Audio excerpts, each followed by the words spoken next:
While I was fighting stage 4 cancer, my husband moved his mistress into our home. He didn't know my doctor was recording everything. 3 months of chemotherapy. 3 months where Orlando transformed our sanctuary into their love nest while thinking I was too weak to notice. As I lay in my hospital bed, cataloging each betrayal through the hidden cameras Dr. Nicolette had installed, I realized that my diagnosis wasn't just saving my life. It was exposing the truth about the man I married. The pain started in my lower back, dull at first, easy to dismiss as the consequence of long hours at the university where I taught medieval literature. Before we jump back in, tell us where you're tuning in from, and if this story touches you, make sure you're subscribed, because tomorrow I've saved something extra special for you. Orlando insisted it was just stress, that I was working too hard on my book about women's agency in Arthurian legends. "Take an aspirin, Rosalie," he'd say, barely looking up from his phone. "You're imagining things again."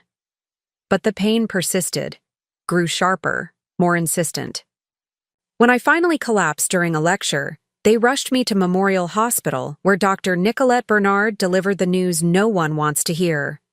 Advanced ovarian cancer with metastasis to the lymph nodes and spine. "We need to start treatment."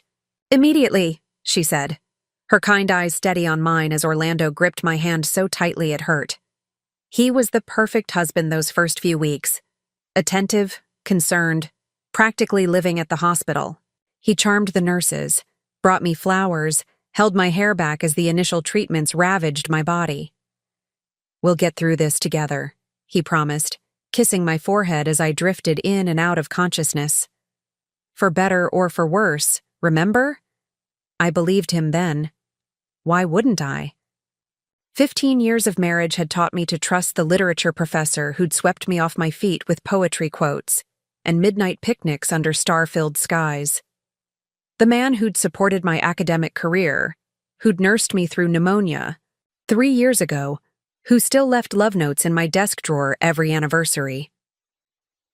The first sign came after my second round of chemotherapy, when the fatigue had settled into my bones like lead.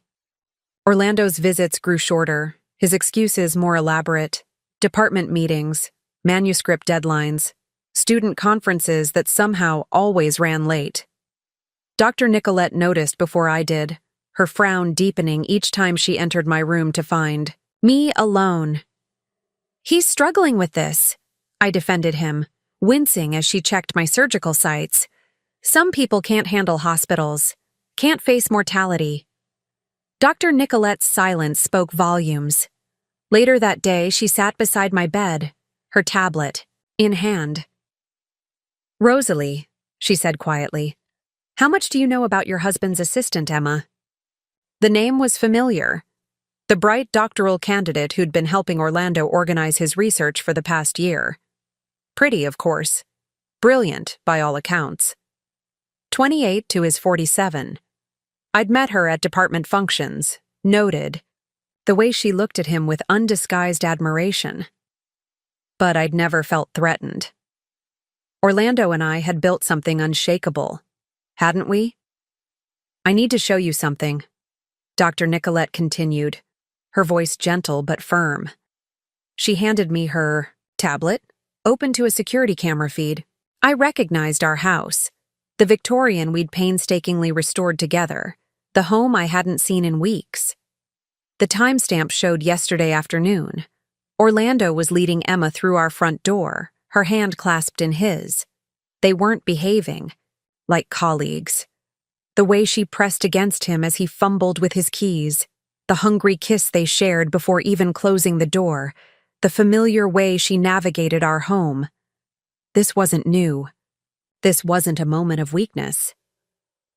"I'm so sorry," Dr. Nicolette whispered as I watched Emma casually drop her bag on my reading chair, slip off her shoes and pad barefoot into my kitchen, my sanctuary, where she opened the refrigerator with the comfortable entitlement of someone who had done it many times before.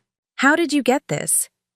My voice sounded distant, hollow even to my own ears. "One of my nurses lives across the street from you, Claudine. She noticed patterns, people coming and going when they shouldn't be. She mentioned it to me because she was concerned about home care preparations for your eventual discharge. Dr. Nicolette hesitated. I took the liberty of having some monitoring equipment installed. For your safety. I wanted to laugh at the euphemism, but the sound that escaped was closer to a sob. My safety. Medical surveillance, she clarified, meeting my eyes directly. As your physician, I need to ensure your recovery environment is suitable. Understanding dawned slowly through the haze of pain medications and shock. You've been gathering evidence. She nodded once, decisive. I've seen too many patients return to toxic environments that undermine their recovery. Cancer treatment isn't just about medicine, Rosalie. It's about eliminating all malignancies from your life. A week earlier, I might have defended Orlando, might have searched for explanations or excuses. But as I swiped through the footage, Emma wearing my robe, sleeping in my bed, rearranging my bookshelves, the evidence was undeniable. They weren't even being discreet? Why would they? Everyone believed I was too sick, too medicated, too focused on survival to notice? There's more, Dr. Nicolette said quietly, taking back the tablet and tapping open another file. Financial records, property transfers, changes to your health directives and power of attorney. I stared at the documents, my academic mind cataloging details even as my heart splintered.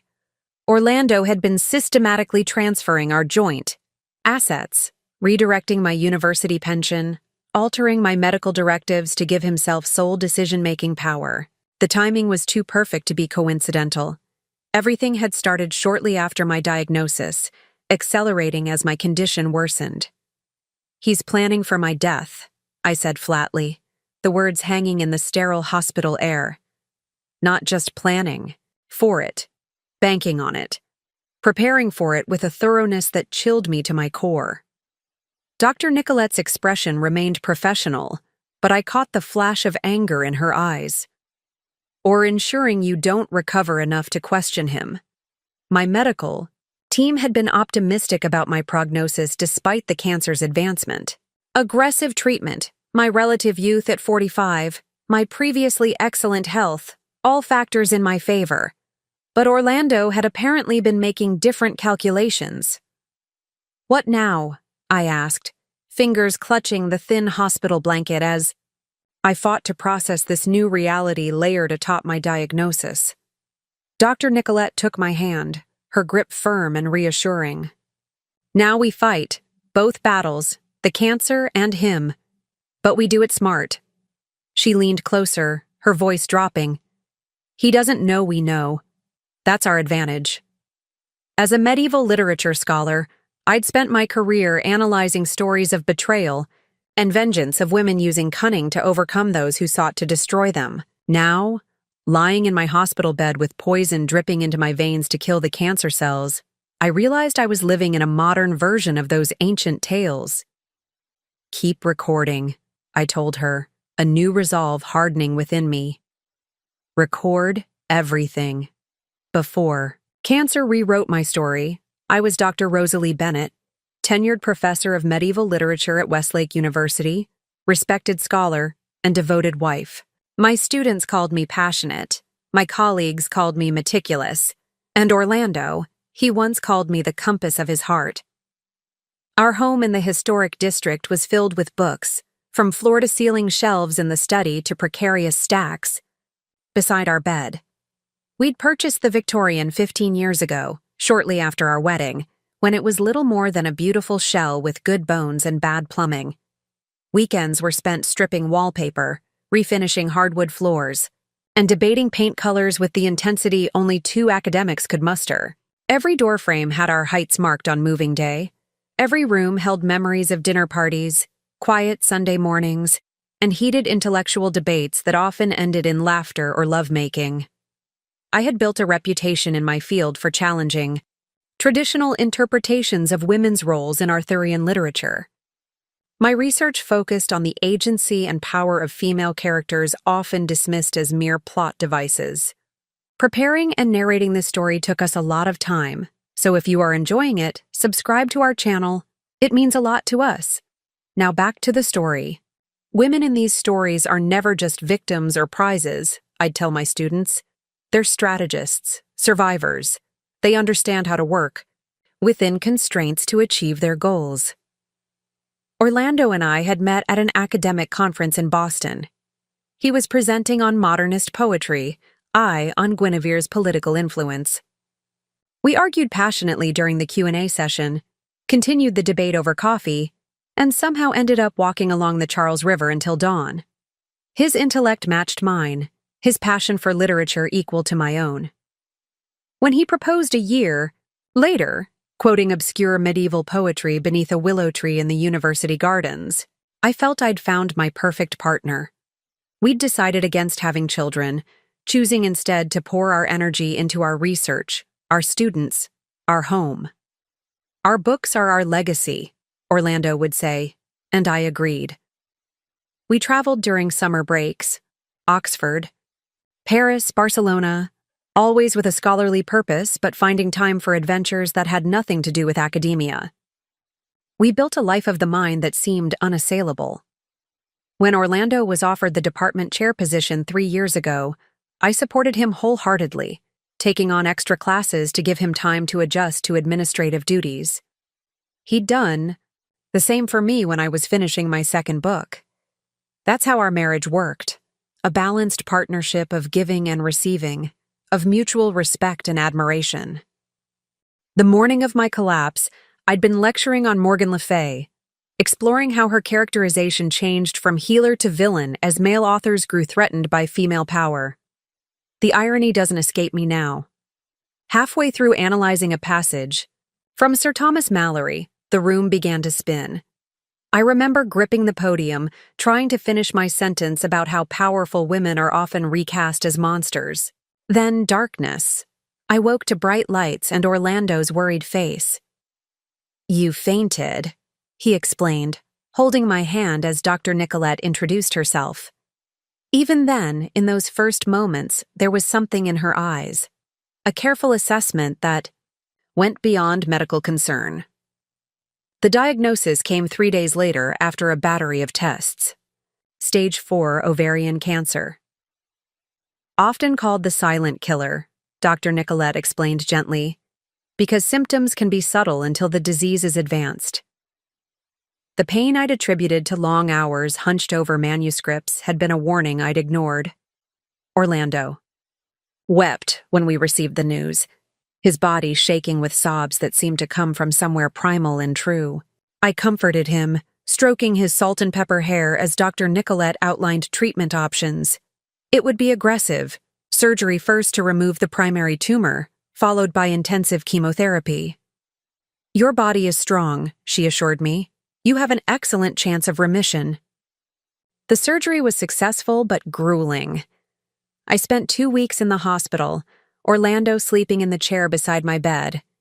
He read to me, Chaucer, Malory, Tennyson, his voice a lifeline as I drifted in and out of consciousness.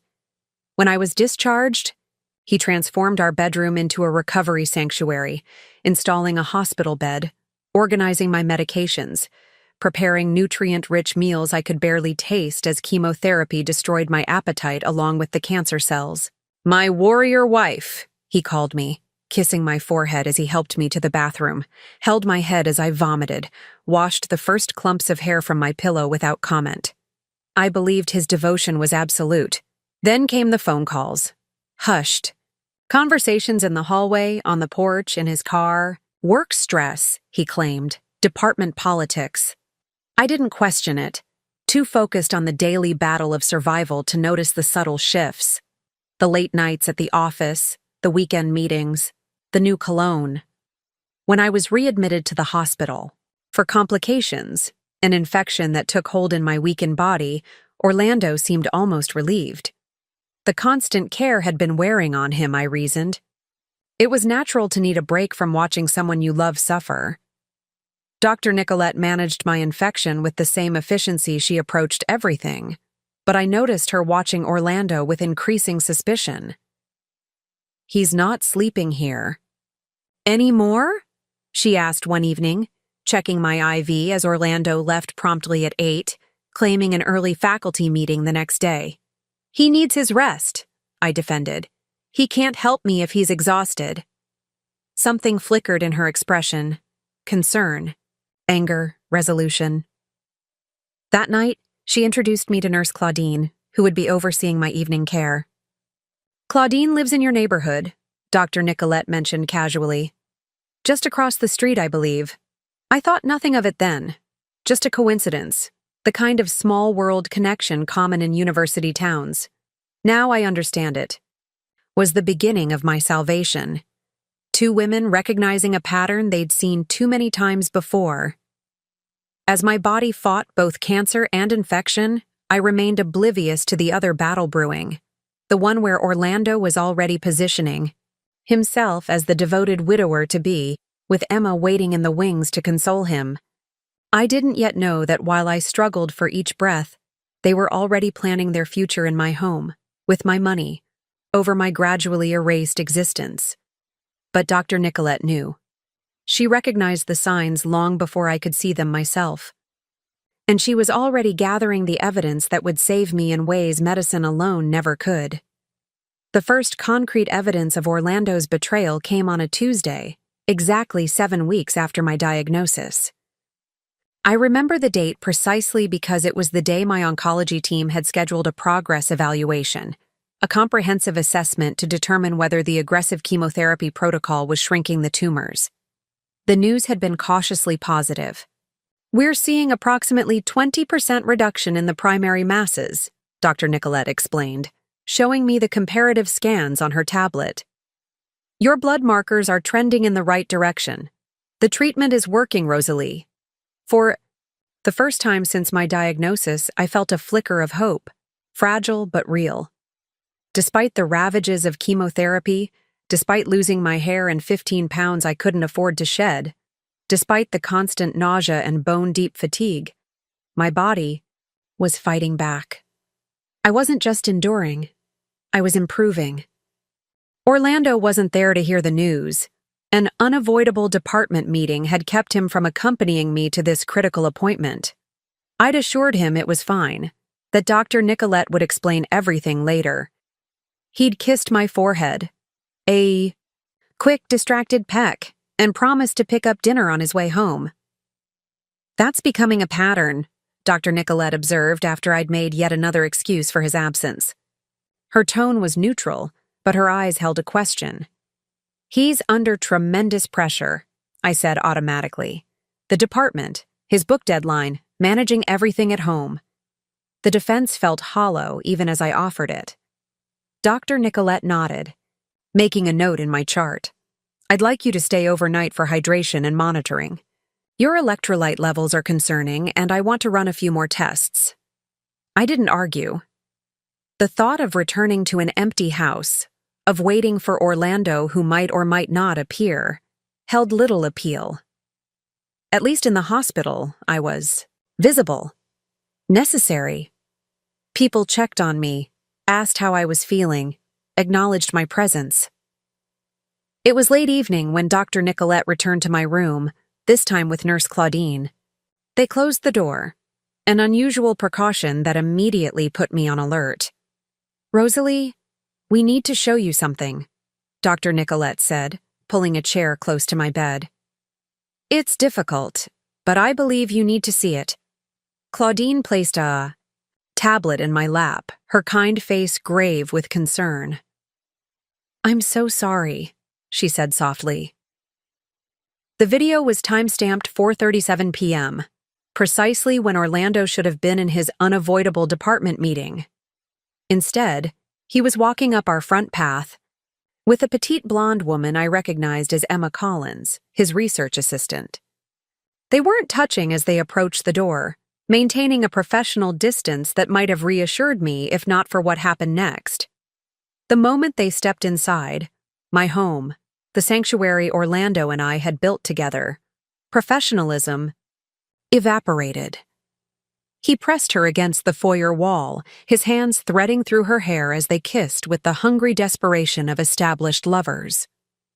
Emma's legs wrapped around his waist with practiced ease as he carried her toward the stairs. "Turn it off," I whispered, unable to watch more, yet unable to look away. "Please." Dr. Nicolette gently took the tablet but didn't shut it down. "There's more you need to know, Rosalie. This isn't a one-time indiscretion. This is an established relationship that began before your diagnosis." She swiped to another video, this one from 3 days earlier. Emma was in our kitchen, cooking at my stove, wearing my gardening apron. Orlando sat at the island counter, wine glass in hand, watching her with open adoration. They moved through the space with the comfortable synchronicity of a couple accustomed to sharing domestic rituals. "She's living there," I said flatly, the reality sinking in with cold clarity. "In our home, while I'm here fighting for my life." "Not officially," Claudine said, her voice gentle. "But she stays most nights. She has clothes in your closet, toiletries in your bathroom." "And Orlando's department meeting today?" I already knew the answer. "There was no meeting," Dr. Nicolette confirmed. "The university calendar shows nothing scheduled. I checked. The betrayal washed over me in waves: shock, hurt, rage, humiliation, each emotion cresting higher than the last. 15 years of marriage, of shared dreams and secret jokes, of building a life together brick by careful brick, and he couldn't even wait for a proper diagnosis before replacing me. "Why are you showing me this?" I asked, my voice sounding distant to my own ears. "What am I supposed to do with this information while I'm tied to this hospital bed, too weak some days to even stand on my own?" Dr. Nicolette and Claudine exchanged a glance weighted with significance. "Because there's more happening than just infidelity," Dr. Nicolette said carefully. Claudine noticed some concerning patterns, which prompted us to install these security cameras. "Initially, it was about ensuring your home would be properly maintained for your recovery. But we discovered something disturbing," Claudine continued. "Orlando has been bringing people through your house, financial advisors, real estate appraisers. He's been removing items, personal papers, family heirlooms, your research materials." Dr. Nicolette pulled up another video. "Orlando in my study, rifling through my desk drawers, extracting folders and placing documents into a banker's box. Emma helping him, methodically emptying filing cabinets of papers related to my research, my finances, my life. He's erasing me," I whispered, the terrible reality crystallizing, piece by piece. "We believe he's preparing for a scenario where you don't recover," Dr. Nicolette said, her clinical tone belied by the anger flashing in her eyes.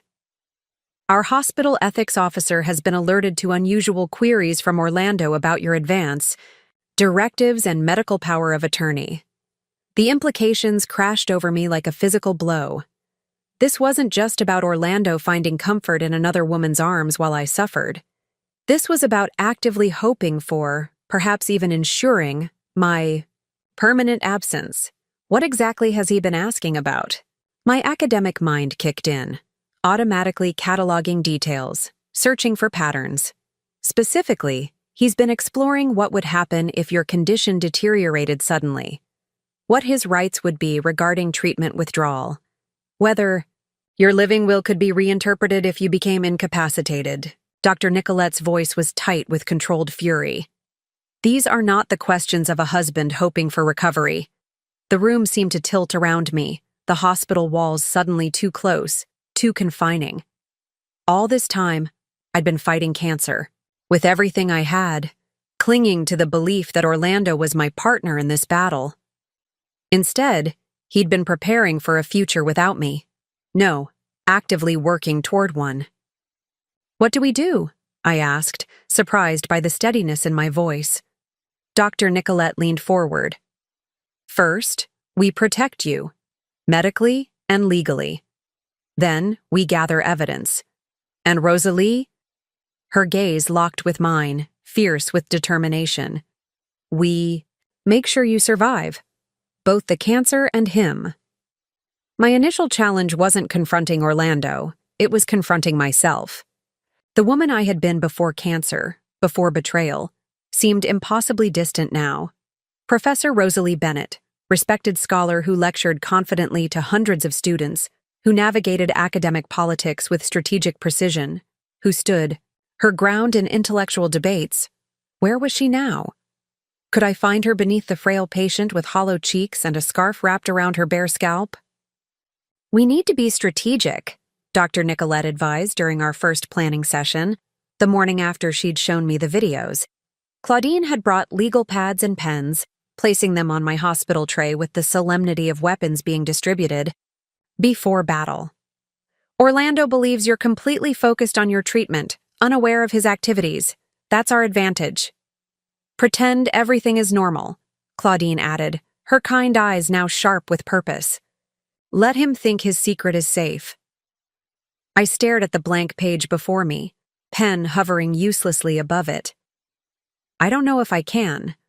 When I think about him touching her in our bed, going through my personal papers, talking to financial advisors, about my pension. My hand trembled, spilling drops of ink onto the pristine white surface. "Then don't think about it," Dr. Nicolette said firmly. "Compartmentalize. It's what surgeons do during difficult operations. Focus only on the task at hand. Everything else is background noise." "I'm not a surgeon," I whispered. "I'm a literature professor who specializes in stories where the betrayed wife usually dies tragically or gets locked in a tower."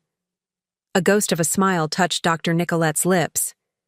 "But you're also an expert on how those women fight back, aren't you? The subtle ways they exercise power even when society gives them none?" She was right. My entire academic career had focused on uncovering the hidden agency of medieval women in literature, the ways they navigated patriarchal constraints, the strategies they employed when direct confrontation wasn't possible. Morgan Le Fay, Guinevere, Isolde. They hadn't simply accepted their fates, they'd rewritten them through cunning, patience, and carefully concealed strength. "First, we secure your legal position," Dr. Nicolette continued. "We need to ensure Orlando can't make medical decisions for you if your condition changes."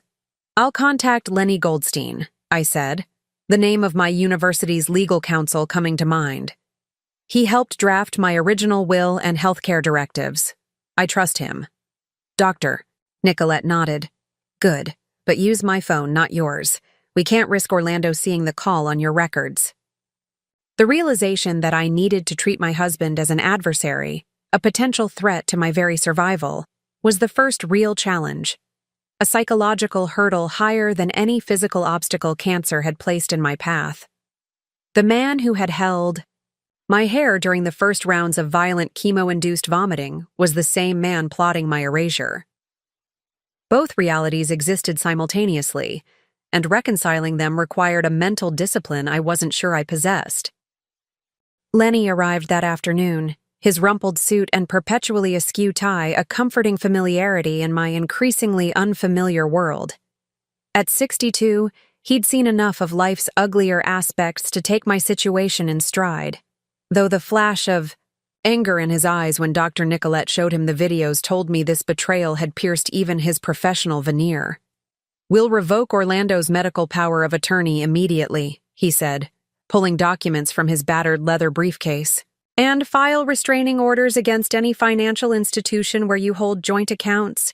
He won't be able to touch your pension or research grants." "What about the house?" I asked, the thought of Emma sleeping in my bedroom, using my shower, sitting at my writing desk making me physically ill. "Jointly owned, which complicates things," Lenny admitted. "But we can file an emergency petition preventing sale or transfer without your explicit consent. And we'll place your personal property, especially your research materials, under legal protection." As Lenny worked through the legal forms with me, explaining each document in careful detail, Orlando texted to say he'd be working late again. The casual deception, once so carefully hidden, now seemed insultingly transparent. "Send something supportive back," Dr. Nicolette advised, reading the message over my shoulder. Remember, we want him complacent, unsuspecting. My fingers hovered over the phone screen, revulsion coursing through me at the thought of pretending, of playing along with his fiction. But I forced myself to type. No problem. Doctors want me to stay another night anyway. Rest well. The heart emoji nearly broke me, a symbol of affection sent to a man who was systematically destroying everything. We'd built, but it was necessary, strategic. The first move in what would become an elaborate chess match. The most dangerous time will be when he realizes you're onto him, Lenny warned as he gathered his paperwork. Men like Orlando, academics especially, have fragile egos wrapped in intellectual armor. When that armor cracks, the reaction can be unpredictable.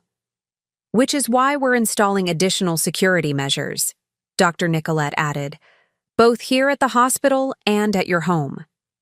I can't. Go back there, I said. The thought of returning to the house Orlando had defiled with Emma sending panic through me. Not while they're... I couldn't finish the sentence. You won't have to, Claudine assured me. We've arranged for a recovery apartment at the hospital's supportive care facility. It's where doctors stay during extended rotations, fully furnished, equipped for medical needs, and most importantly, secure. The practical considerations kept mounting, changing passwords on my email and academic accounts, securing my research data, alerting trusted colleagues to watch for unusual requests from Orlando regarding my classes and committee positions. Each step was logical, necessary, and exhausting. By evening, my room had become a command center of sorts. Dr. Nicolette's tablet continuously displayed feeds from the cameras in my home, allowing us to monitor Orlando's activities. Claudine had brought in secure storage for the growing stack of legal documents. Lenny had stationed one of his paralegals in the hospital lobby, ready to file emergency motions if Orlando made any sudden financial moves. He's home, Claudine announced around 8, nodding toward the tablet where Orlando could be seen entering our house alone. His briefcase and jacket dropped carelessly on the entryway bench I'd refinished myself years ago. We watched in silence. As he moved through the house, checking his watch, straightening things with the nervous energy of someone expecting company. At 8:37, Emma arrived, letting herself in with what was clearly her own key. They embraced in the foyer, their comfortable familiarity a knife twisting in my chest. Turn it off, I said, unable to watch their domestic intimacy play out in my space, with my things surrounding them. I can't. Not tonight. Dr. Nicolette nodded, switching the tablet's display to medical charts instead, a clinical refuge from emotional turmoil. You need rest, Rosalie. Tomorrow will be challenging enough. She was right. Orlando had texted that he'd visit around noon, his first appearance in 3 days.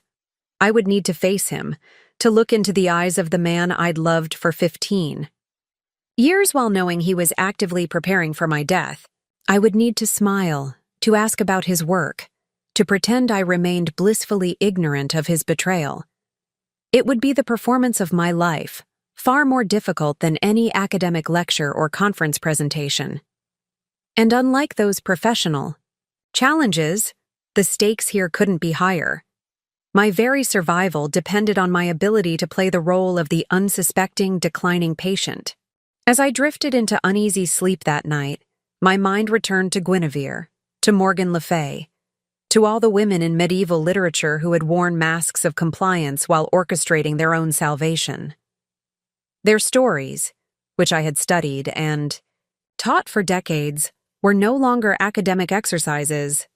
They were blueprints for survival, and I would need every lesson they offered in the battle that lay ahead. The morning Orlando was scheduled to visit, Dr. Nicolette arrived early with news that shifted the terrain of our battle entirely.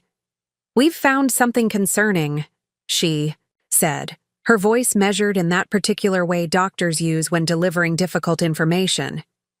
She placed her tablet on my bed tray and pulled up what looked like pharmaceutical records. These are your medication logs from the week's UI. were home between hospital stays. I stared at the charts, my academic mind automatically searching for patterns in the data. What am I looking for?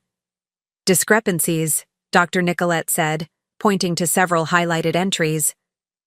According to our dispensary records, Orlando picked up your full prescription of pain management medication every week.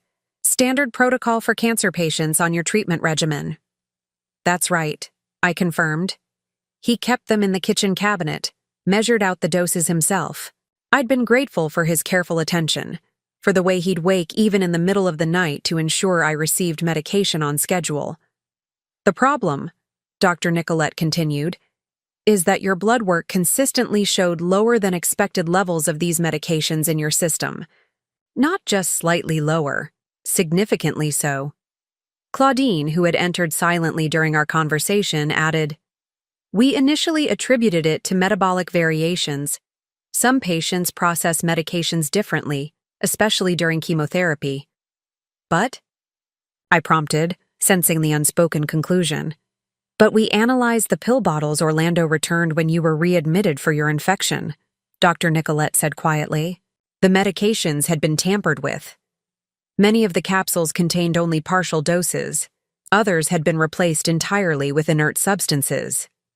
The implication crashed over me like a physical blow. "Are you saying Orlando was diluting my medication? Deliberately?" "We can't prove intent yet," Dr. Nicolette cautioned. "But the evidence is difficult to interpret any other way. The tampering was systematic, not accidental." "Why would he?" I began, then stopped as the terrible logic assembled itself in my mind. The infection. My readmission to the hospital. He was creating opportunities. Dr. Nicolette nodded grimly. "By keeping your pain unmanaged, he ensured your condition would deteriorate.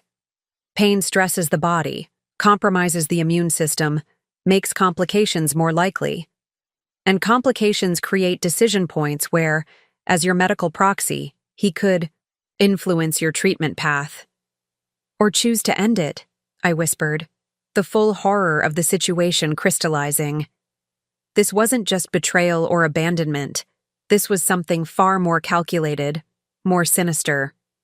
"We've altered your medication protocols," Claudine assured me. "All your prescriptions now come directly from the hospital pharmacy to the nursing station. Nothing passes through Orlando's hands." The stakes had escalated beyond anything I'd imagined.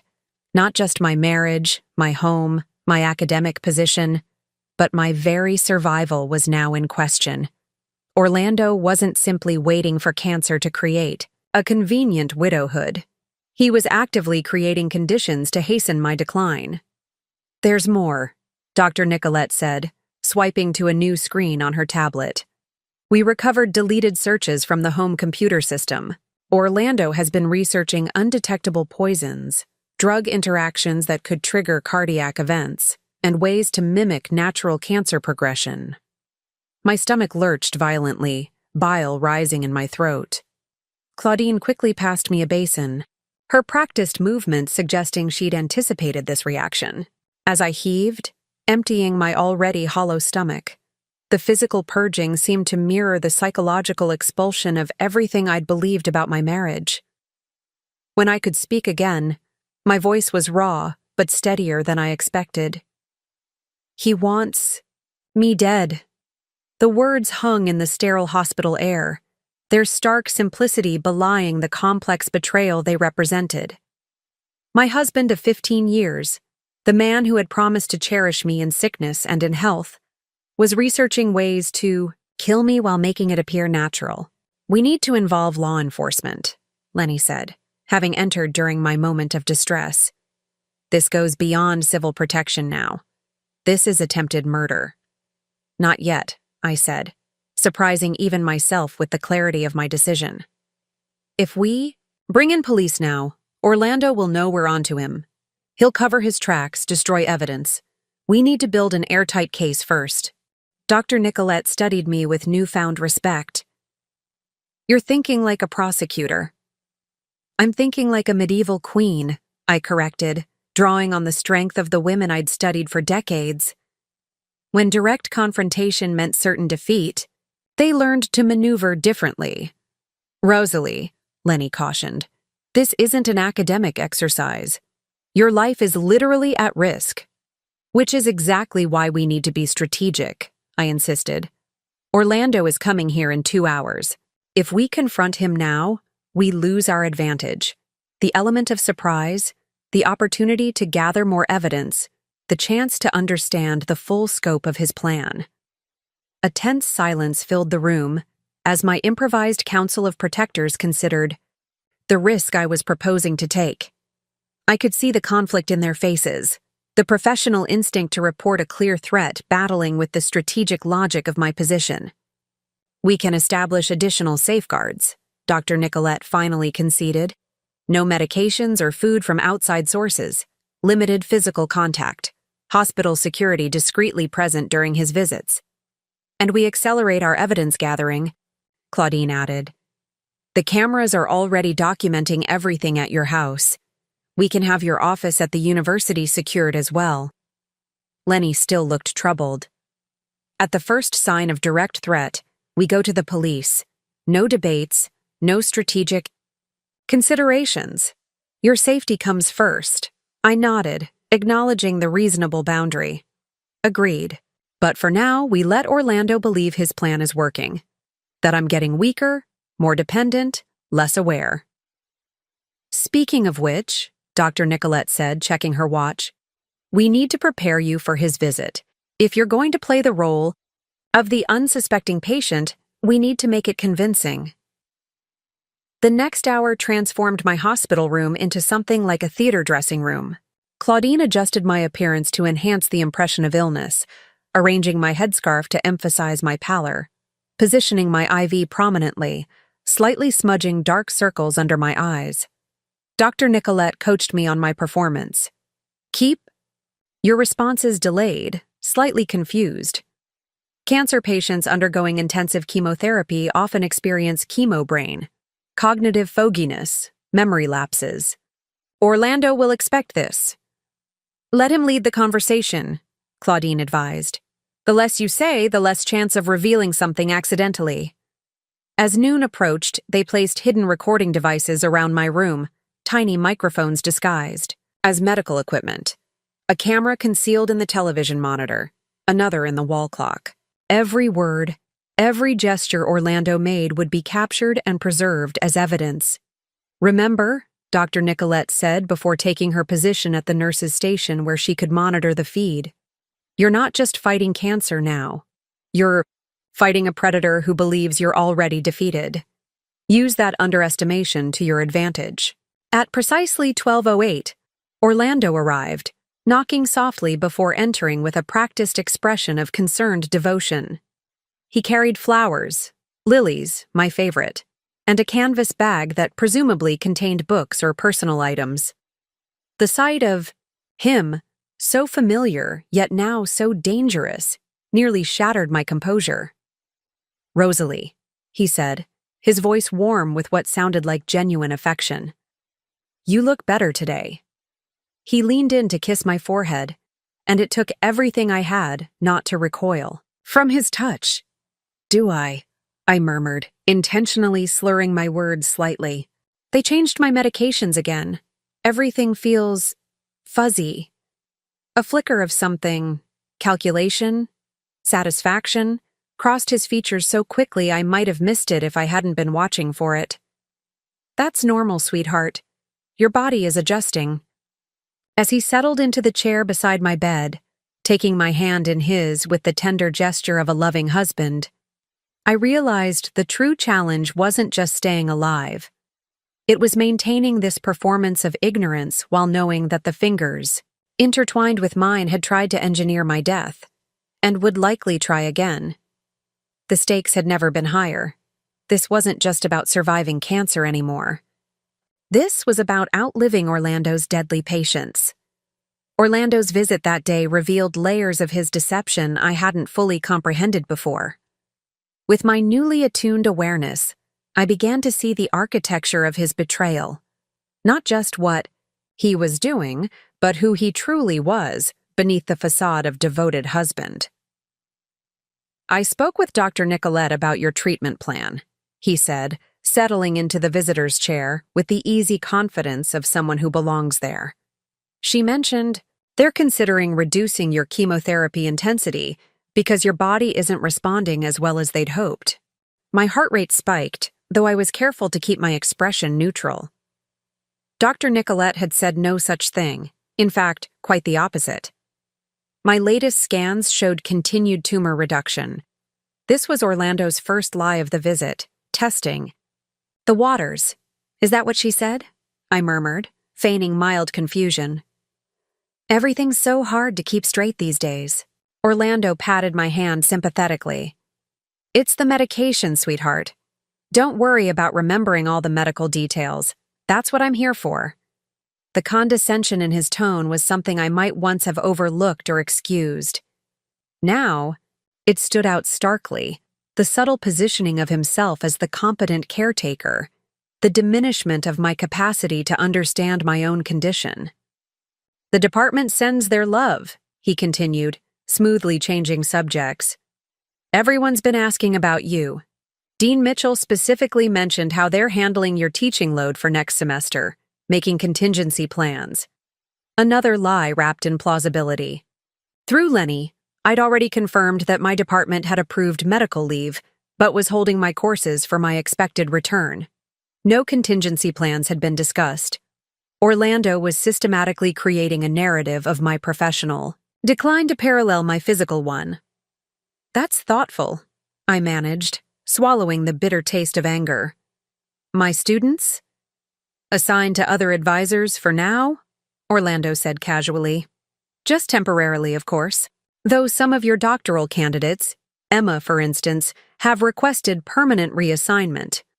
They're concerned about delays affecting their graduation timeline." The mention of Emma's name was deliberate, I realized. A small cruelty, inserting his lover into our conversation while pretending she was merely a concerned student, testing whether I suspected anything. I closed my eyes briefly, using the gesture to mask my reaction. "That makes sense," I said softly. "Their careers shouldn't be derailed by my situation." Throughout the hour-long visit, I watched Orlando, with new clarity, cataloging the components of his character that had assembled into this betrayal. His careful attention to my medical details wasn't compassion, but surveillance, monitoring for signs of improvement that might threaten his plans. His gentle reminiscing about our past wasn't nostalgia, but reinforcement of a narrative he was constructing. The tragic love story of a devoted husband losing his brilliant wife to illness. Most revealing were the subtle ways he undermined my agency, interrupting when I tried to ask questions about my treatment, dismissively explaining away my occasional moments of clarity as good days that shouldn't be overinterpreted, repeatedly emphasizing to the nurse who came to check my vitals how confused I'd been lately. "I've been going through some of your research notes," he mentioned near the end of his visit, his tone casual, but his eyes watchful. "To make sure nothing important gets lost in case your recovery takes longer than we hope. I was thinking I could help organize them, maybe even continue some of your projects if necessary." The true purpose of this statement was clear. He was testing whether I would object to his appropriation of my life's work. What he didn't know was that Lenny had already secured my intellectual property, filing emergency copyright protections, and removing critical research materials to a secure location. "That's so thoughtful," I whispered, injecting admiration into my voice while my stomach churned with disgust. "No one understands my work like you do." His smile in response was genuine, the smile of a predator who believes his prey is willingly walking into his trap. After Orlando left, promising to return the following day with more books and personal items, I barely made it to the bathroom before vomiting. The strain of maintaining my performance, of suppressing my natural reactions to his manipulations, had exacted a physical toll. Dr. Nicolette found me there, trembling on the cold tile floor, and helped me back to bed without comment or judgment. Only when I was settled did she speak. "You did remarkably well," she said, checking the monitoring equipment that had captured every moment of Orlando's visit. "We got everything. The lies about your treatment plan, the misrepresentations about your department's decisions, the attempts to isolate you professionally." "Did you see how he watched me?" I asked, still shaking slightly from the aftermath of adrenaline. Calculating, measuring every response, like I was a specimen under observation. "I saw," she confirmed grimly. "This isn't new behavior for him, Rosalie. What we witnessed today isn't a sudden betrayal prompted by your illness. This is who he's always been, just revealed more clearly by circumstances." Her observation struck me with the force of revelation. Dr. Nicolette was right. Orlando hadn't transformed from loving husband to calculating predator overnight. The seeds of this betrayal had always been present, carefully concealed beneath charm and intellectual compatibility. I thought back to our 15 years together with new clarity. The subtle ways Orlando had isolated me from certain friends. His strategic interventions in my career, supportive on the surface but often directing me away from opportunities that might have separated us or elevated me too far above him professionally. His insistence on joint financial accounts that he primarily managed. "He's always controlled the narrative," I said slowly, the pattern emerging with terrible clarity. Presenting himself as the supportive husband, the devoted partner, all while subtly ensuring he maintained dominance in ways I never fully recognized. Dr. Nicolette nodded. "Classic narcissistic behavior. Your diagnosis threatened his carefully constructed world in two ways. It directed attention away from him, and it presented the possibility of your increased dependence, which would require genuine selflessness he doesn't possess. So he found a solution that turned my illness to his advantage," I concluded. "Emma provides the attention and admiration he craves, while my conveniently anticipated death would give him sympathy, financial benefits, and even access to my professional legacy."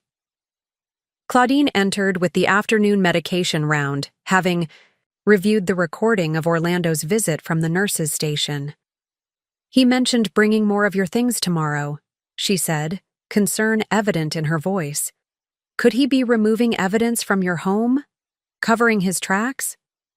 "Absolutely," I confirmed. "The way he emphasized organizing my research notes, he's sanitizing my professional materials, probably removing anything that would contradict his narrative about continuing my work." "We need to accelerate our timeline," Dr. Nicolette decided. "Lenny has the emergency filings prepared for your intellectual property and financial protections. We should submit them today." I nodded agreement, feeling strangely calm now that I fully understood who and what we were fighting. Orlando was not an ordinary betrayer, not simply a husband who had strayed during a difficult time. He was a calculated predator who had been hiding in plain sight throughout our marriage, waiting for the perfect opportunity to consume what he'd always considered rightfully his: my career, my resources, my very identity. "There's something else we need to consider," I said, the academic part of my mind automatically analyzing patterns and projecting outcomes. "If Orlando realizes his current approach isn't working, that I'm not declining as rapidly as he hoped, he might accelerate his own timeline. Become more direct." Dr. Nicolette's expression hardened. "You mean attempt something more immediately fatal than medication tampering?" "Exactly. Everything we've seen suggests Orlando values the appearance of propriety, the narrative of the grieving husband. But if that narrative is threatened, we increase security immediately," Dr. Nicolette decided. "No visitors without prior approval and screening. All food and personal items inspected. And we begin preparations to move you to the secure recovery facility earlier than planned." As they outlined increased protection measures, I realized I was no longer shocked by the depths of Orlando's betrayal. Understanding the true nature of my antagonist had replaced horror with clarity, confusion with purpose. For 15 years, I had loved and lived with a carefully constructed fiction, a man who existed primarily in my perception rather than in reality. Now that the illusion had shattered, I could finally see the true battle before me. This wasn't just about surviving cancer or exposing infidelity. This was about reclaiming my narrative from someone who had been subtly rewriting it all along. My hospital room transformed into a war room over the next 48 hours. What had begun as a small circle of three, Dr. Nicolette, Claudine, and myself, expanded into a carefully assembled alliance of protectors, each bringing unique skills to our increasingly complex campaign. Joel Martinez, the hospital's head of security, joined our coalition after reviewing the evidence of Orlando's medication tampering.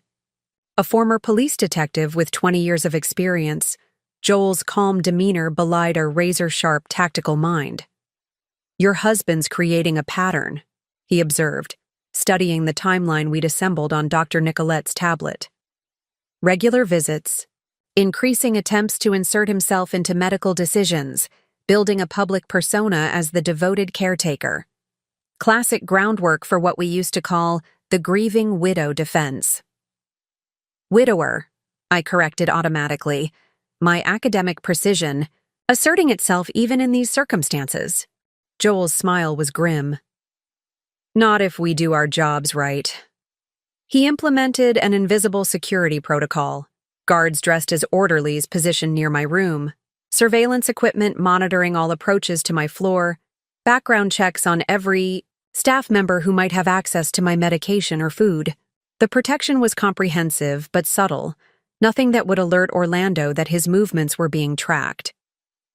Dr. Nicolette expanded our medical team to include Dr. Rashid Khan, an oncologist from another hospital system whose expertise in my particular cancer variant provided both additional treatment options and, crucially, a medical authority completely outside Orlando's sphere of influence. "Your response to treatment is actually remarkable," Dr. Khan told me during our first consultation, reviewing my charts with evident approval. "Based on these markers, I'd place you firmly in the positive response category. Whoever suggested reducing your treatment intensity was either incompetent or had motivations unrelated to your medical welfare." Having an external medical expert document Orlando's misrepresentations about my prognosis added another layer to our growing case. Perhaps most surprising was the emergence of Emma's roommate, Claudine's cousin Audrey, as an unexpected ally. Audrey had grown increasingly uncomfortable with Emma's secretive behavior and mysterious work meetings that often lasted all night. "She thinks I don't know she's sleeping with her professor," Audrey told Claudine during a recorded call we all reviewed. "But she left her laptop open last week and I saw emails between them. They're not just having an affair, they're planning some kind of future together that depends on his wife being out of the picture." Through Audrey, we gained invaluable intelligence about Emma's movements and, by extension, Orlando's plans when he wasn't at the hospital. Emma, it seemed, was not merely a mistress, but an active conspirator, helping Orlando transfer research materials, rearrange finances, and construct the narrative that would eventually cast him as both victim and heir to my academic legacy. My department chair, Sylvia Mitchell, became another critical ally when Lenny cautiously approached her with carefully selected evidence of Orlando's academic misconduct. Without revealing the full scope of our investigation, Lenny presented enough documentation to demonstrate that Orlando had been systematically positioning himself to appropriate my research and scholarly identity. "I've had concerns about Orlando's behavior since your diagnosis," Sylvia admitted during a secure video call from my hospital room.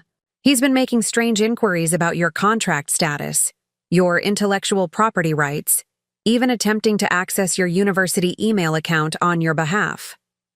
I denied his requests, of course, but couldn't articulate why they felt inappropriate. With Sylvia's help, my professional position was secured. The university placed administrative holds on my academic accounts, ensuring Orlando couldn't access or alter my teaching materials, research files, or professional correspondence. My graduate students were officially reassigned to other advisors, but not to Orlando, breaking his direct influence over their work. This growing network of protectors created a protective barrier around me that extended far beyond the hospital walls.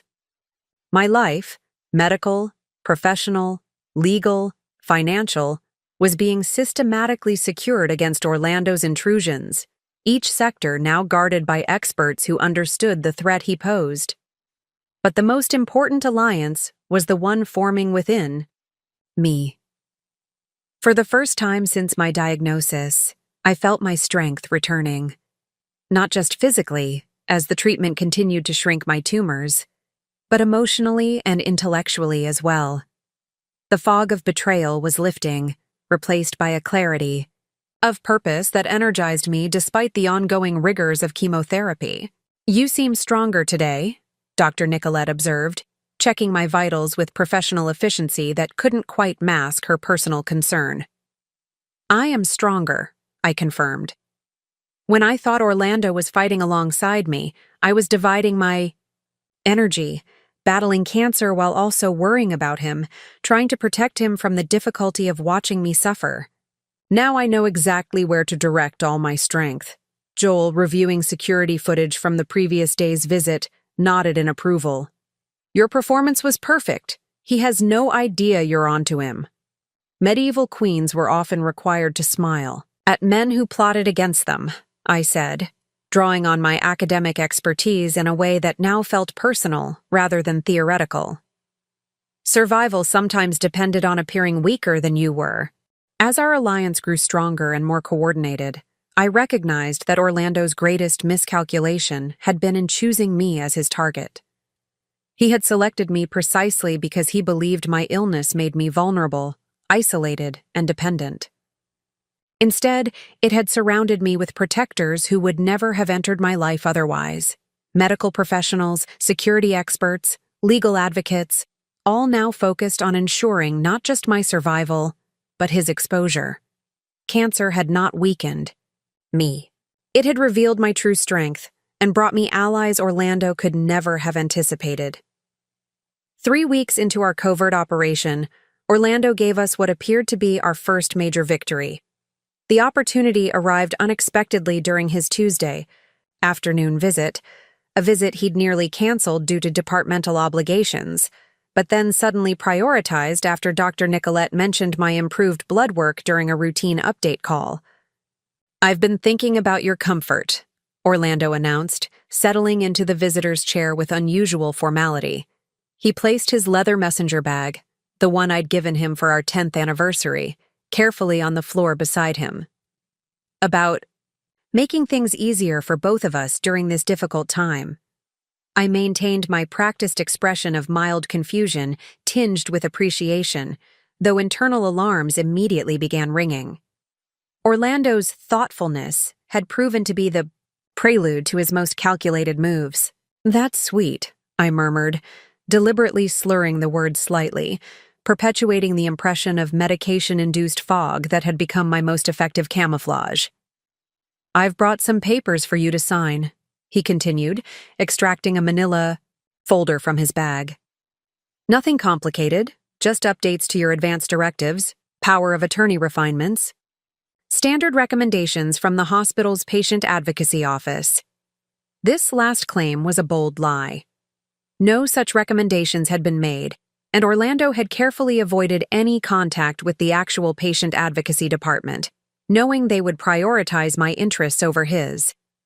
"Dr. Nicolette mentioned you're having more difficulty with writing and comprehension," he added, uncapping an expensive fountain pen, another gift from me years ago. "So I've marked everything with simple X's where you need to sign. Don't worry about reading through it all. I've reviewed everything with our family attorney." We had no family attorney. This fabrication was meant to provide false reassurance, to suggest external oversight where none existed. I took the pen with trembling fingers, a tremor that was only partially performance. Even knowing what Orlando was attempting, even prepared for his manipulations, the casual cruelty of his deception still held power to wound. "What's this for again?" I asked, allowing confusion to dominate my expression as I peered vaguely at the documents. Just updates, Orlando repeated, his patience visibly strained despite his controlled tone. Medical decisions, financial matters, things we need to have in order given your situation. I let the pen hover uncertainly over the signature line, using the moment to glance toward the door where I knew Claudine was positioned, monitoring our interaction. A tiny nod confirmed that our plan was proceeding. Lenny was in the building. Joel's security team was recording everything, and Dr. Nicolette was standing by. Should we wait for Dr. Nicolette? I suggested mildly. She usually explains medical things to me. A flash of irritation crossed Orlando's features before he smoothed them into concerned patience. This isn't medical, Rosalie. It's administrative. Dr. Nicolette's very busy with other patients. We shouldn't bother her with paperwork. I allowed my hand to drift down toward the signature line, the pen making contact with the paper without actually signing. I just feel foggy today. Maybe tomorrow would be better? Orlando's composure slipped further, revealing the urgency beneath his casual presentation. It really needs to be today, sweetheart. These authorizations are time-sensitive for your treatment. Plan! Another lie. No treatment changes were pending that required immediate authorization. Well, if you think it's important, I began, deliberately trailing off as I made a show of attempting to sign my name, the pen creating an illegible scrawl that wandered off the signature line. Orlando suppressed a wince at my apparent deterioration, but couldn't entirely hide his satisfaction at this evidence of my declining capabilities. He quickly flipped to the next page, pointing to another signature line with unconcealed eagerness. Just one more here, he urged. Then we're all set. As I raised the pen again, the door opened with perfect timing. Dr. Nicolette entered, followed by Lenny Goldstein, both wearing expressions of professional concern. Ms. Bennett, Lenny said formally, I'm glad I caught you before any documents were executed. There seems to be some confusion about legal paperwork being presented to you. Orlando's head snapped up, surprise quickly replaced by controlled affability.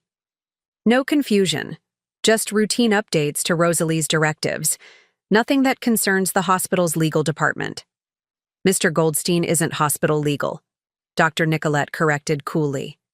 He's Ms. Bennett's personal attorney, and any changes to a patient's legal documents absolutely concern me as her physician. Orlando's expression hardened momentarily before he manufactured a convincing look of embarrassed contrition. I should have coordinated better. Rosalie and I discussed these updates weeks ago, before her cognitive functions began declining more rapidly. He turned to me with practiced tenderness. Remember, sweetheart? We talked about consolidating financial decisions to make things easier during your treatment? Another lie.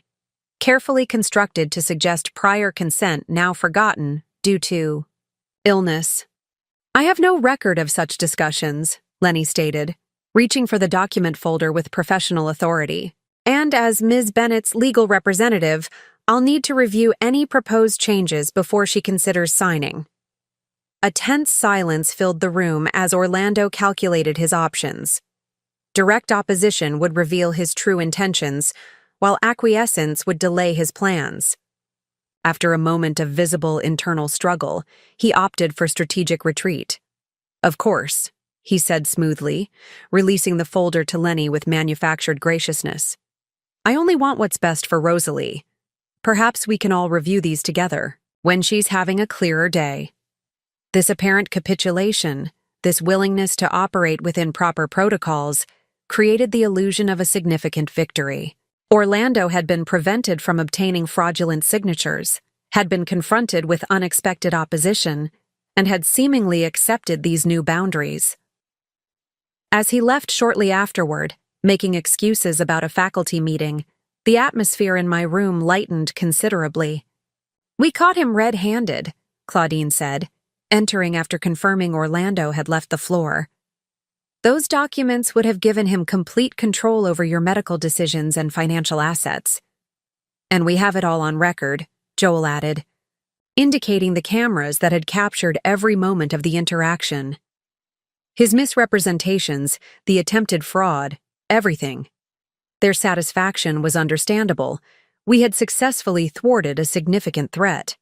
But as Lenny examined the documents Orlando had brought, his expression grew increasingly grave. "This isn't just bad," he said quietly. "It's potentially criminal. These aren't standard advance directives. These are authorizations for experimental treatments, liability waivers, and financial power transfers that go far beyond normal medical proxies." Dr. Nicolette looked over his shoulder, her medical expertise allowing her to understand the implications immediately. "These would have given him authority to enroll you in experimental protocols without oversight from your established medical team." The temporary triumph of preventing Orlando from obtaining my signature suddenly felt hollow. What we had witnessed wasn't just an attempt at financial control, it was potentially groundwork for something far more sinister.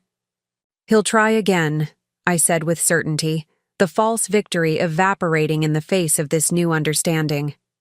"And next time, he'll be more prepared for resistance." The false victory over Orlando's documentation scheme lasted exactly 47 hours. Then came the setback. Sudden, devastating, and nearly fatal. It began with a text message from Orlando explaining he couldn't visit that day. An emergency department meeting required his attention. This wasn't unusual. His visits had become increasingly sporadic, as my covert resistance made them less productive for his purposes. What we didn't realize was that his absence was strategic rather than coincidental. The first indication of trouble came during my afternoon treatment. I had just settled into the chemotherapy suite, IV line established, when an unfamiliar nurse approached with a medication bag.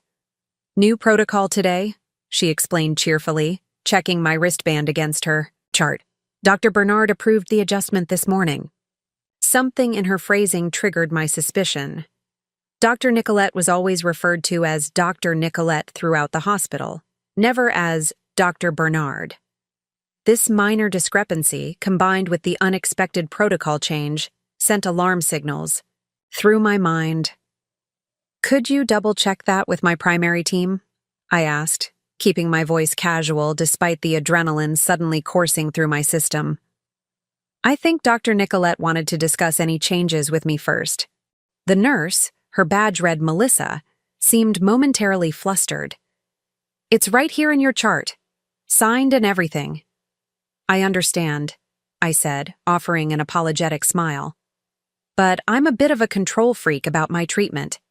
Academic habits die hard." This gentle self-deprecation worked where outright refusal might have raised suspicions. Melissa nodded with professional understanding. "No problem. I'll verify before we proceed."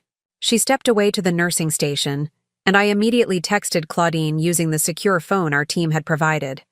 My message was brief. "Unfamiliar nurse. Unauthorized medication change. Suite 4. Claudine's response was immediate. A thumbs up. Emoji indicating she'd received the alert and action was being taken. Less than 2 minutes later, Dr. Nicolette appeared at the suite entrance, her expression neutral, but her eyes scanning the situation with laser focus. "There seems to be some confusion about Ms. Bennett's treatment protocol," she said smoothly, approaching Melissa at the medication station.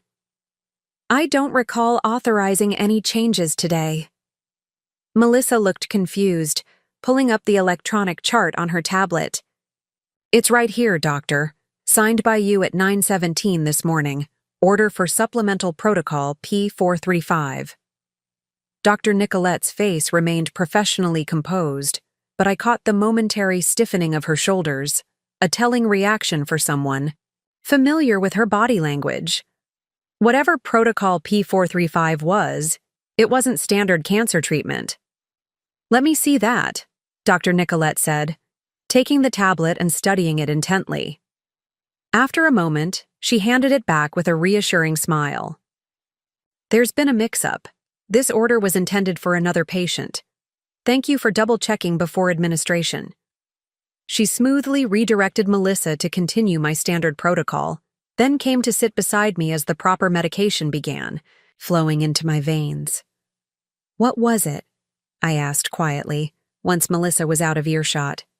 "A powerful immunosuppressant," Dr. Nicolette replied, her voice barely audible. "Not chemotherapy at all. Something that would have drastically compromised your immune system while providing no therapeutic benefit for your cancer." The implications were chilling. My condition was improving. My body was responding to treatment. An immunosuppressant would have reversed that progress, creating the very decline Orlando had been falsely reporting. "How did he get access to order entry?" I whispered, acutely aware of how close we'd come to disaster. "He didn't," Dr. Nicolette said grimly. "Someone with legitimate system access did this. The order appears authentic. It has all the proper authorization codes." The realization hit us simultaneously. Orlando had an accomplice within the hospital system, someone with medical credentials and system access. Our carefully constructed security had been compromised.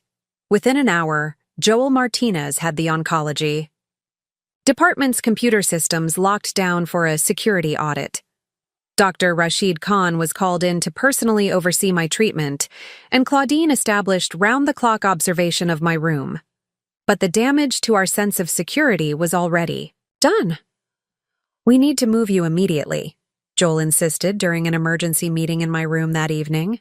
"This facility is compromised," Lenny concurred, his normally rumpled appearance even more disheveled by stress. "Whoever falsified that order has access to hospital systems. They could alter your medication, your test results, your entire medical record." Dr. Nicolette, who had been reviewing security logs on her tablet, looked up with grim determination. The order was entered using Dr. Amanda Chen's credentials, but she was in surgery at the exact time of entry. Someone used her login while she was unavailable to confirm or deny. "Any idea who?" Joel asked. "Several possibilities," Dr. Nicolette admitted.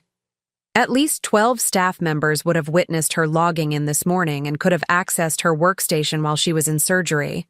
The setback was devastating precisely because it revealed the limits of our precautions. We had secured my room, my medication, my legal status, but we hadn't anticipated infiltration of the hospital's systems themselves. We can't trust this environment anymore," Dr. Nicolette concluded. "Not when we don't know who the accomplice is." "But moving me makes me vulnerable in transit," I pointed out. "And Orlando will be notified of any transfer. Hospital policy requires spousal notification." "Not if it's classified as an emergency security transfer," Joel countered. "We have enough evidence of potential harm to justify protective protocols." Even as they debated logistics, another blow landed. My phone buzzed with a notification from the university's administrative system, an automatically generated email confirming my voluntary medical retirement, effective immediately. Somehow, Orlando had gained enough authorization to initiate my separation from the university. "Check my pension," I said urgently to Lenny. "If he's processed my retirement, he'll try to access my benefits next." Lenny was already dialing his paralegal. "On it. We placed blocks, but if he had university authorization codes..." The hits continued throughout the evening. Orlando had systematically exploited our focus on hospital security to make moves in other arenas. My department email had been disabled. My research access revoked under the pretext of medical leave requirements. My office was being temporarily reassigned due to space constraints. Most concerning was the discovery that Orlando had scheduled movers to begin consolidating our household the following week, essentially emptying our home of my possessions while I remained hospitalized. "He's erasing you systematically," Claudine observed, the blunt assessment painful but accurate. "Professionally, financially, physically." The setback wasn't just in hospital security. It was the revelation that Orlando's plan was more comprehensive, more multifaceted than we had anticipated. While we had focused on protecting my medical treatment and legal status, He had been working to dismantle my entire existence, my professional identity, my home, my place in the world. As our team scrambled to counter these new threats, I faced the sobering reality that we had underestimated our opponent. Orlando wasn't just trying to hasten my death. He was ensuring that even if I survived, I would have nothing left to return to. The sense of violation was profound, the setback severe. For the first time since discovering Orlando's betrayal, I felt the full weight of despair pressing down on me. In the aftermath of Orlando's coordinated assault on my life, Dr. Nicolette made the decision to relocate me to the secure recovery facility immediately. The transfer occurred at 3:17 a.m., executed with military precision under Joel's supervision, with decoy transports leaving the hospital at regular intervals to confuse any potential observers. My new accommodations resembled an upscale apartment, more than a hospital room, with comfortable furnishings, natural light, and enhanced security features subtly integrated into the design. Medical equipment was discreetly positioned, creating an environment that felt more like a refuge than a treatment center. Once the immediate crisis of relocation had passed, once the new security protocols were established and confirmed, once my team had countered Orlando's most pressing attacks on my professional and financial existence, I found myself alone with thoughts I could no longer outrun. The quiet of that first night in the recovery apartment created space for a reckoning I had been avoiding, a critical reflection not just on Orlando's betrayal, but on my own role in our shared narrative. I sat by the window overlooking the hospital's central courtyard, wrapped in a cashmere throw Claudine had brought from her own home, and forced myself to confront uncomfortable truths. How had I missed the signs? How had I, an expert in analyzing medieval literature for subtextual power dynamics, failed to recognize the manipulation occurring in my own marriage? What had allowed Orlando to operate so effectively, so completely beneath my awareness? The pattern stretched back further than I wanted to admit. Orlando's controlling tendencies hadn't emerged suddenly with my cancer diagnosis. They had been present all along, disguised as care, as support, as partnership. I remembered how he had subtly discouraged certain friendships over the years, colleagues he deemed too negative or politically complicated, how research opportunities that might have separated us geographically were always discussed in terms of their impact on our shared goals, rather than my individual career advancement. How financial decisions inevitably bent toward his preferences after exhausting deliberations that left me too drained to maintain opposition. None of these behaviors had seemed controlling in isolation. Each could be rationalized, explained away as the natural compromises of marriage.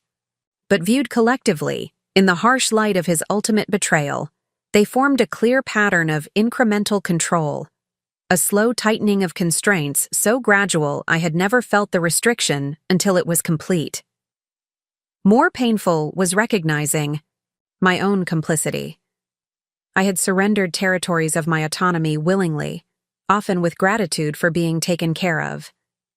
I had accepted Orlando's framing of our relationship, his narrative of equal partnership, without questioning the subtle power imbalances that accumulated over years.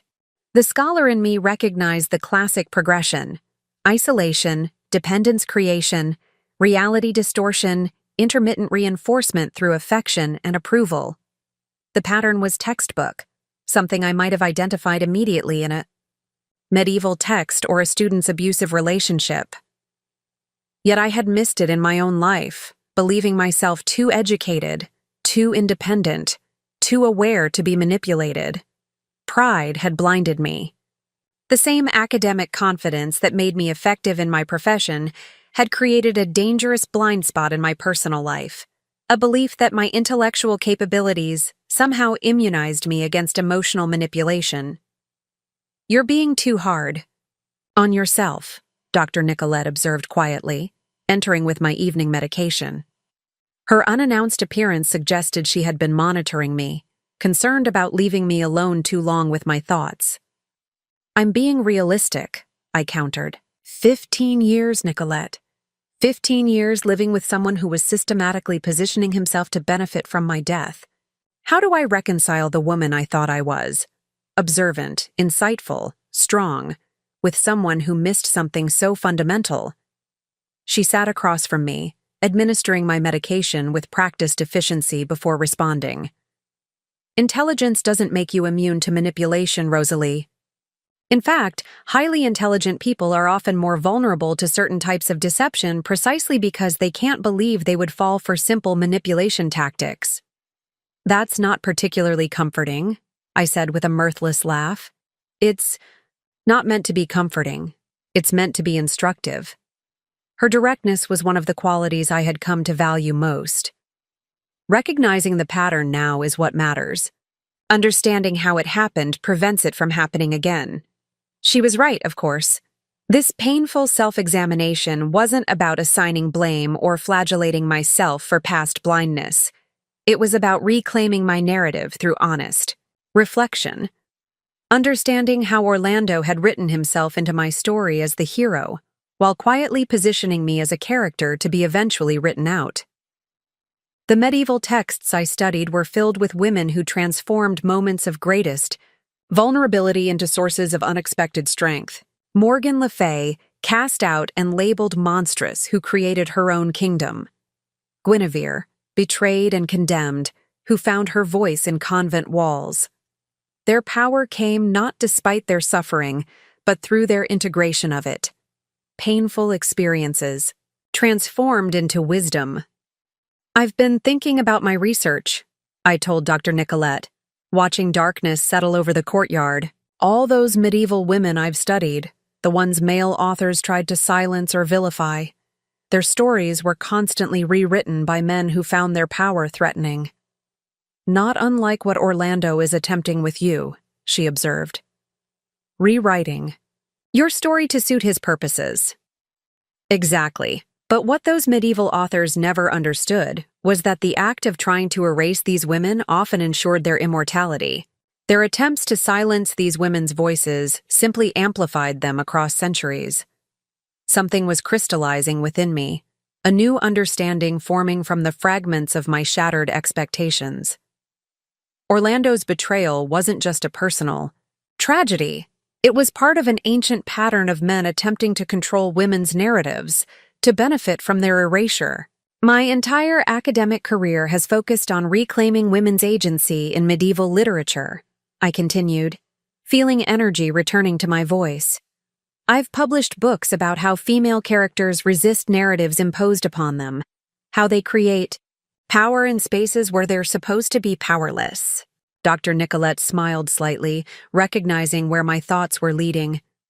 And now you have the opportunity to apply that scholarship to your own life. Not just apply it, embody it, I corrected, straightening in my chair despite the physical discomfort. Orlando believes he's writing the end of my story. He doesn't realize he's merely providing material for my most important work. This critical reflection marked a turning point. I was no longer simply a victim fighting for survival. I was a scholar whose life had intersected with her subject matter in the most profound way possible.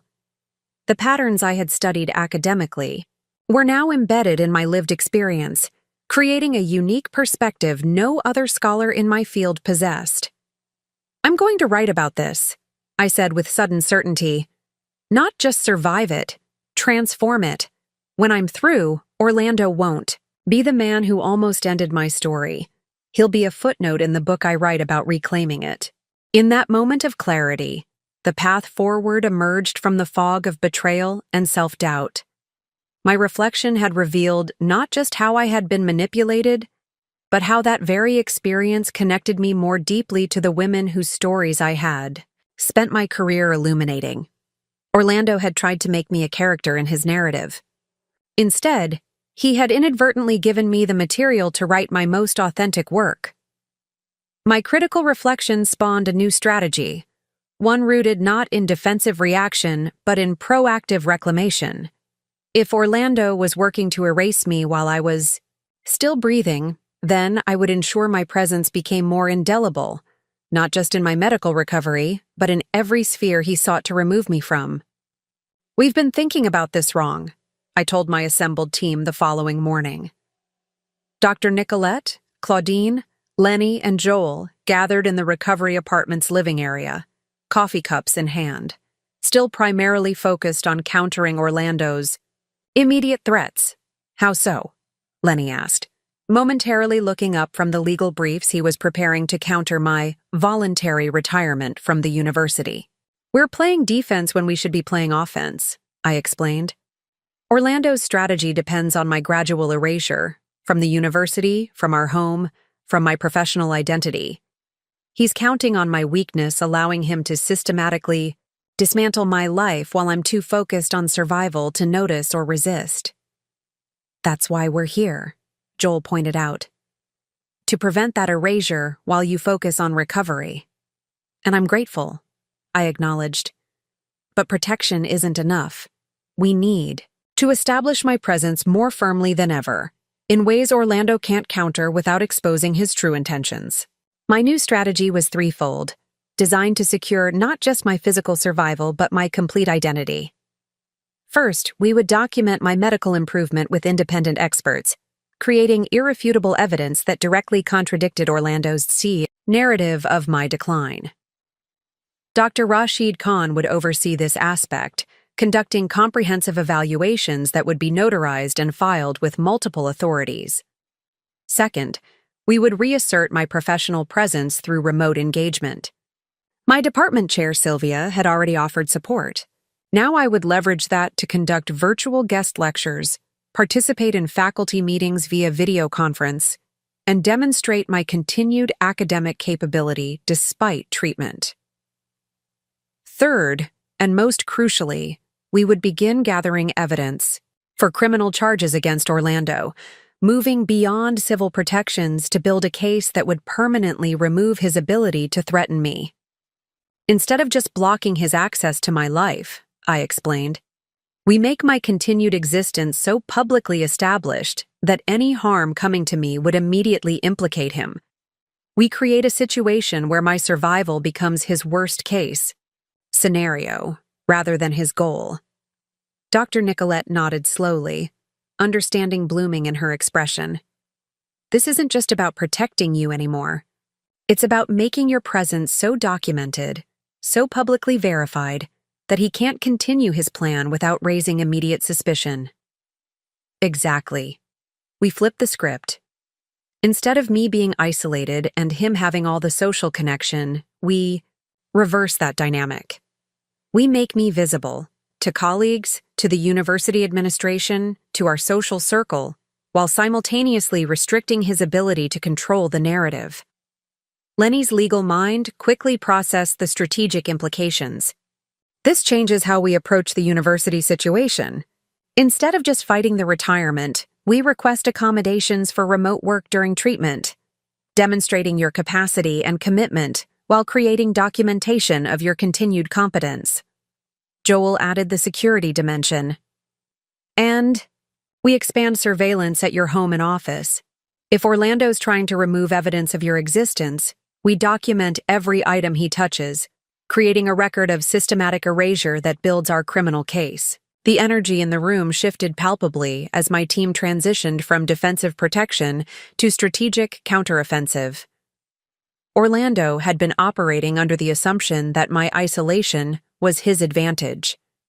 He never anticipated that I would transform that very isolation into an opportunity to rebuild my existence on stronger foundations, ones he could not undermine without exposing himself. "Let's begin immediately," I said, feeling strength flowing back into my voice and purpose. "Orlando thinks cancer is writing my ending. Let's show him it's actually the beginning of a story he never anticipated." The implementation of our new strategy coincided with a significant milestone in my cancer treatment, my final scheduled chemotherapy session. The timing felt symbolic, a convergence of medical and personal reclamation that fueled my renewed determination. Dr. Nicolette administered the treatment herself in the secure recovery apartment, the familiar burn of chemicals flowing into my veins now carrying a different meaning. This was no longer just medicine fighting disease. It was a metaphor for the toxicity I was purging from every aspect of my life. "How are you feeling?" she asked, monitoring my vitals with professional attention that couldn't entirely mask her personal investment in my recovery. "Stronger," I answered truthfully. The word encompassed more than physical resilience. It acknowledged the psychological fortification that had occurred alongside my body's healing. The physical toll of chemotherapy remained significant. My body was still gaunt, my movements deliberate. To conserve energy, my immune system compromised. But these external manifestations of illness no longer defined my internal experience. Where once I had felt diminished by cancer, I now recognized how it had stripped away pretenses and revealed essential truths. "I've been thinking about medieval purification rituals," I told Dr. Nicolette, as the medication dripped steadily into my veins. How illness was often viewed as both punishment and opportunity, a physical manifestation of spiritual imbalance that, once addressed, left the sufferer fundamentally transformed. She adjusted the flow rate slightly before responding. "Finding meaning in suffering is a universal human impulse.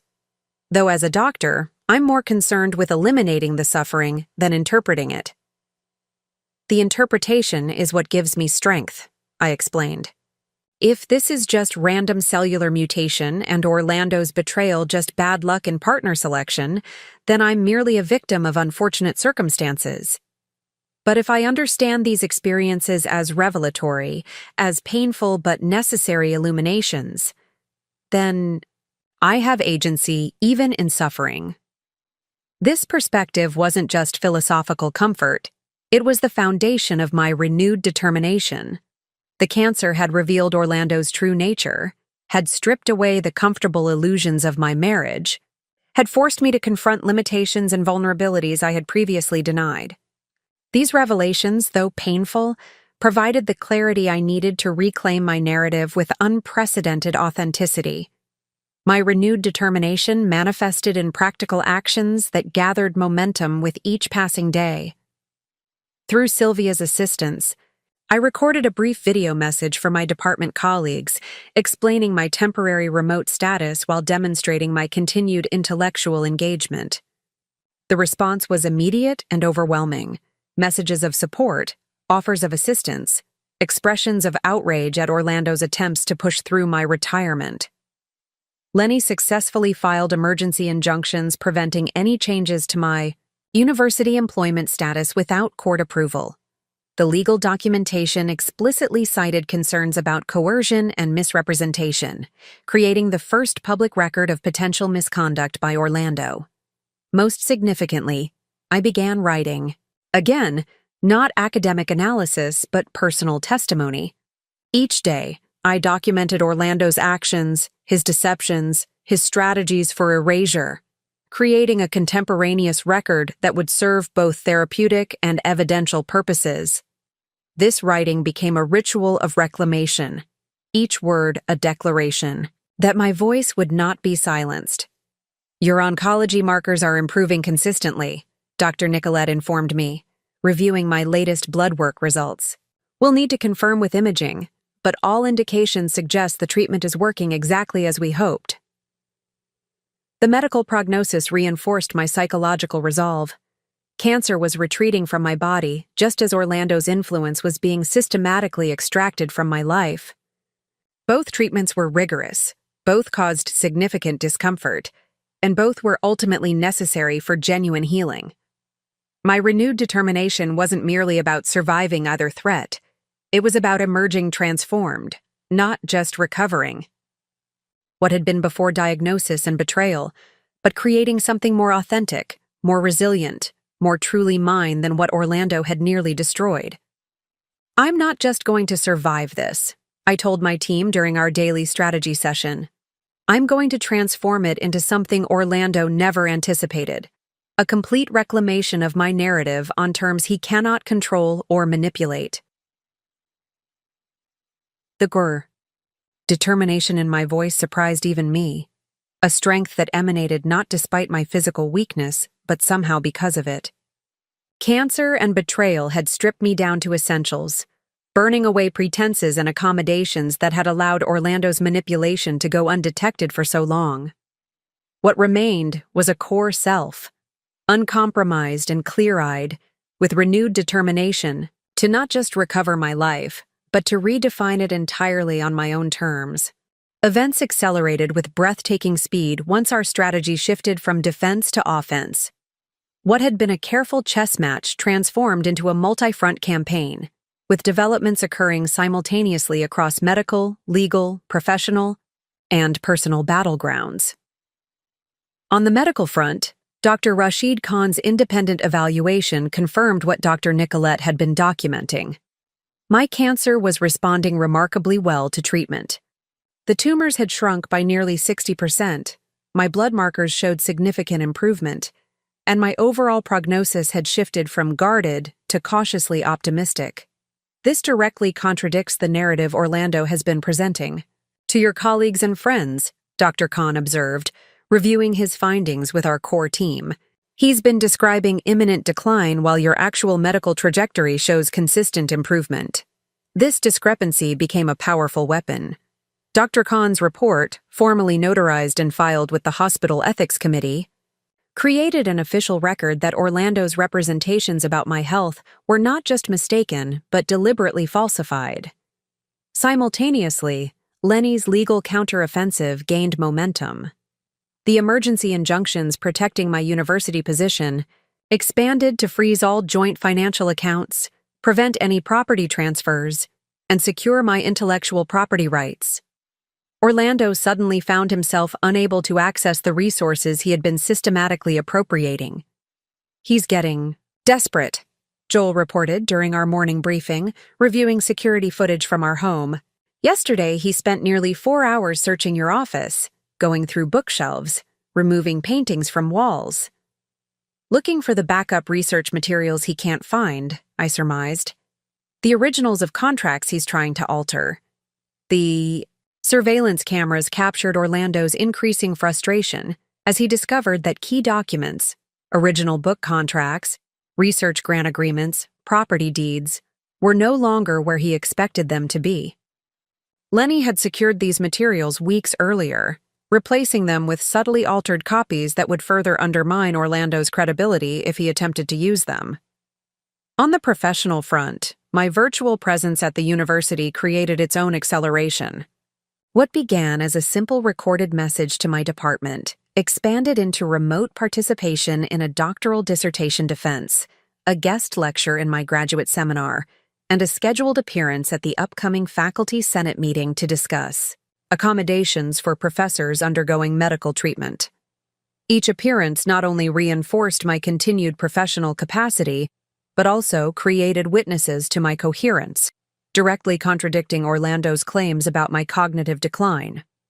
The support from colleagues, initially sympathetic but increasingly indignant as the truth emerged, formed a protective academic community that Orlando could no longer manipulate. Perhaps most significantly, Emma's involvement in the conspiracy began to unravel.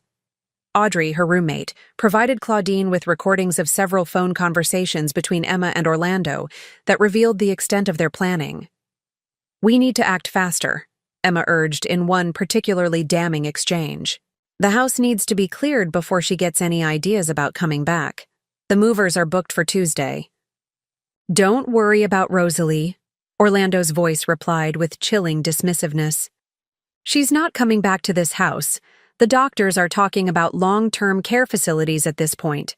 Another blatant lie, but one that revealed their intentions with unmistakable clarity. The convergence of these developments created an acceleration that Orlando couldn't counter. Each morning brought new protective measures enacted, new evidence secured, new witnesses to his deception identified. The careful groundwork we had laid during my hospital confinement now yielded results at a pace that left him increasingly reactive rather than strategic. When Orlando attempted to visit me at the hospital, discovering I had been moved to an undisclosed location, His carefully maintained facade cracked visibly. Security cameras captured his confrontation with hospital administration. His demand to know my whereabouts as my medical proxy met with the calm explanation that his status had been legally revoked. "He's making mistakes," Joel observed, reviewing the footage. "Getting sloppy, emotional. That works in our favor." The acceleration wasn't just in our counteroffensive, but in Orlando's unraveling. The narrative he had constructed, grieving husband, managing his dying wife's affairs, was collapsing under the weight of contradictory evidence and his own increasingly erratic behavior. I watched these developments from my recovery apartment with the clinical detachment of an academic observing a case study. My emotional connection to Orlando now replaced by analytical assessment of his tactical errors. Each day brought new evidence, new protections, new allies to our cause, while Orlando found his carefully constructed world disintegrating around him with dizzying speed. The action was accelerating toward an inevitable confrontation, one that would determine not just my physical safety but the reclamation of my entire existence. As the confrontation with Orlando approached, our team entered a phase of final preparation, consolidating evidence, securing additional protections, and strengthening alliances across every domain of my life. Legal preparations took center stage, with Lenny assembling a comprehensive case file that documented Orlando's systematic attempts to divert my assets, appropriate my research, and potentially hasten my death. What had begun as civil protections had evolved into potential criminal charges: financial fraud, intellectual property theft, medical endangerment, and attempted homicide. "The evidence is substantial," Lenny confirmed, arranging documents in meticulous chronological order. Medication tampering, fraudulent medical orders, unauthorized financial transfers, falsified university documents. The pattern of intentional harm is clear and consistent. Dr. Nicolette contributed crucial medical documentation, including laboratory analysis of the tampered medication Orlando had administered during my home care period. The precision of the tampering, pills that appeared intact but contained reduced, active ingredients, demonstrated premeditation rather than opportunistic theft. "This wasn't someone taking pills for themselves," she explained, reviewing the forensic reports. "This was deliberate dilution of prescribed medication with the apparent intent to reduce efficacy while maintaining the appearance of proper treatment." Joel's security team completed the installation of additional monitoring systems in our home, my university office, and Orlando's workspaces, creating comprehensive surveillance that would document any further attempts at evidence removal or tampering. "We've secured the perimeter," he reported. "Any access to your properties or accounts now triggers immediate alerts. Nothing moves without our knowledge." My physical recovery continued to accelerate, timing that seemed fortuitously aligned with our strategic needs. The final post-chemotherapy assessment showed continued reduction in tumor markers, improved energy levels, and increasing physical resilience. While I remained far from fully recovered, I had progressed beyond the fragile patient Orlando believed me to be. "You're strong enough now," Dr. Nicolette confirmed after completing my examination. "Both medically and legally, you're positioned to confront him from a place of relative strength rather than vulnerability." This medical improvement enabled the most crucial element of our final preparation: my first public appearance since orchestrating my disappearance from the hospital. Carefully planned with Joel's security team, I would attend the university's faculty senate meeting scheduled for the following day, a controlled environment where Orlando would be present but unable to act impulsively without witnesses. The element of surprise is significant, Claudine noted as we reviewed the logistics.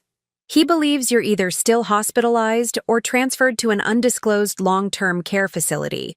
Your appearance in a professional setting, demonstrating obvious improvement, will directly contradict the narrative he's been constructing." This public reemergence required careful staging. Dr. Nicolette and Claudine worked together on my physical presentation, professional attire that accommodated my still recovering body, subtle makeup that minimized the lingering effects of chemotherapy, a stylish head wrap that transformed my hair loss from medical signifier to fashion statement. Your transformation was remarkable. Looking in the mirror after their ministrations, I saw not the cancer patient Orlando had been describing to colleagues, but Professor Rosalie Bennett, altered by experience but unmistakably present and professional. The visual impact alone will be significant, Sylvia observed during her final preparatory visit. Orlando has been so effective at painting a picture of your decline that your physical presence, especially looking so much stronger than expected, will immediately undermine his credibility. Beyond physical preparation, I rehearsed my planned statement for the Faculty Senate, a carefully crafted address that would simultaneously announce my continued professional engagement, acknowledge my medical challenges, and establish boundaries regarding my personal circumstances. The language was precise, reviewed by both Lenny for legal implications and Dr. Nicolette for medical accuracy. Remember, Lenny cautioned during our final review, the goal tomorrow isn't confrontation but strategic positioning. Your presence alone accomplishes most of our objectives. Orlando's reaction will determine our next steps. As evening approached on the day before my planned reappearance, our team gathered for a final coordination meeting. Security protocols were confirmed, transportation arranged, contingency plans established for various possible scenarios. Nothing was left to chance. Every detail had been considered and addressed. In the quiet that followed their departure, I stood at the window of my recovery apartment, watching darkness settle over the hospital grounds. Tomorrow would mark a definitive shift from preparation to action, from strategy to implementation. The careful groundwork of weeks would culminate in a single, powerful statement of presence, a declaration that the woman Orlando had tried to erase was very much alive, aware, and ready to reclaim her narrative. "Are you ready for tomorrow?" Dr. Nicolette asked, returning to check my evening medication. "More than ready," I replied, turning from the window with newfound determination. Orlando has been writing my ending. Tomorrow, I start writing his.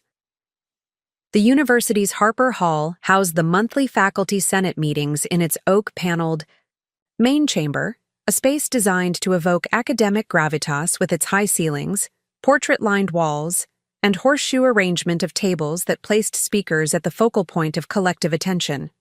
Under normal circumstances, I found the room's theatricality slightly pretentious. Today, its dramatic architecture served our purposes perfectly. I arrived precisely 7 minutes after the meeting commenced, timing calculated to ensure Orlando would be present, but the proceedings not yet too advanced. Joel positioned security personnel at discrete intervals.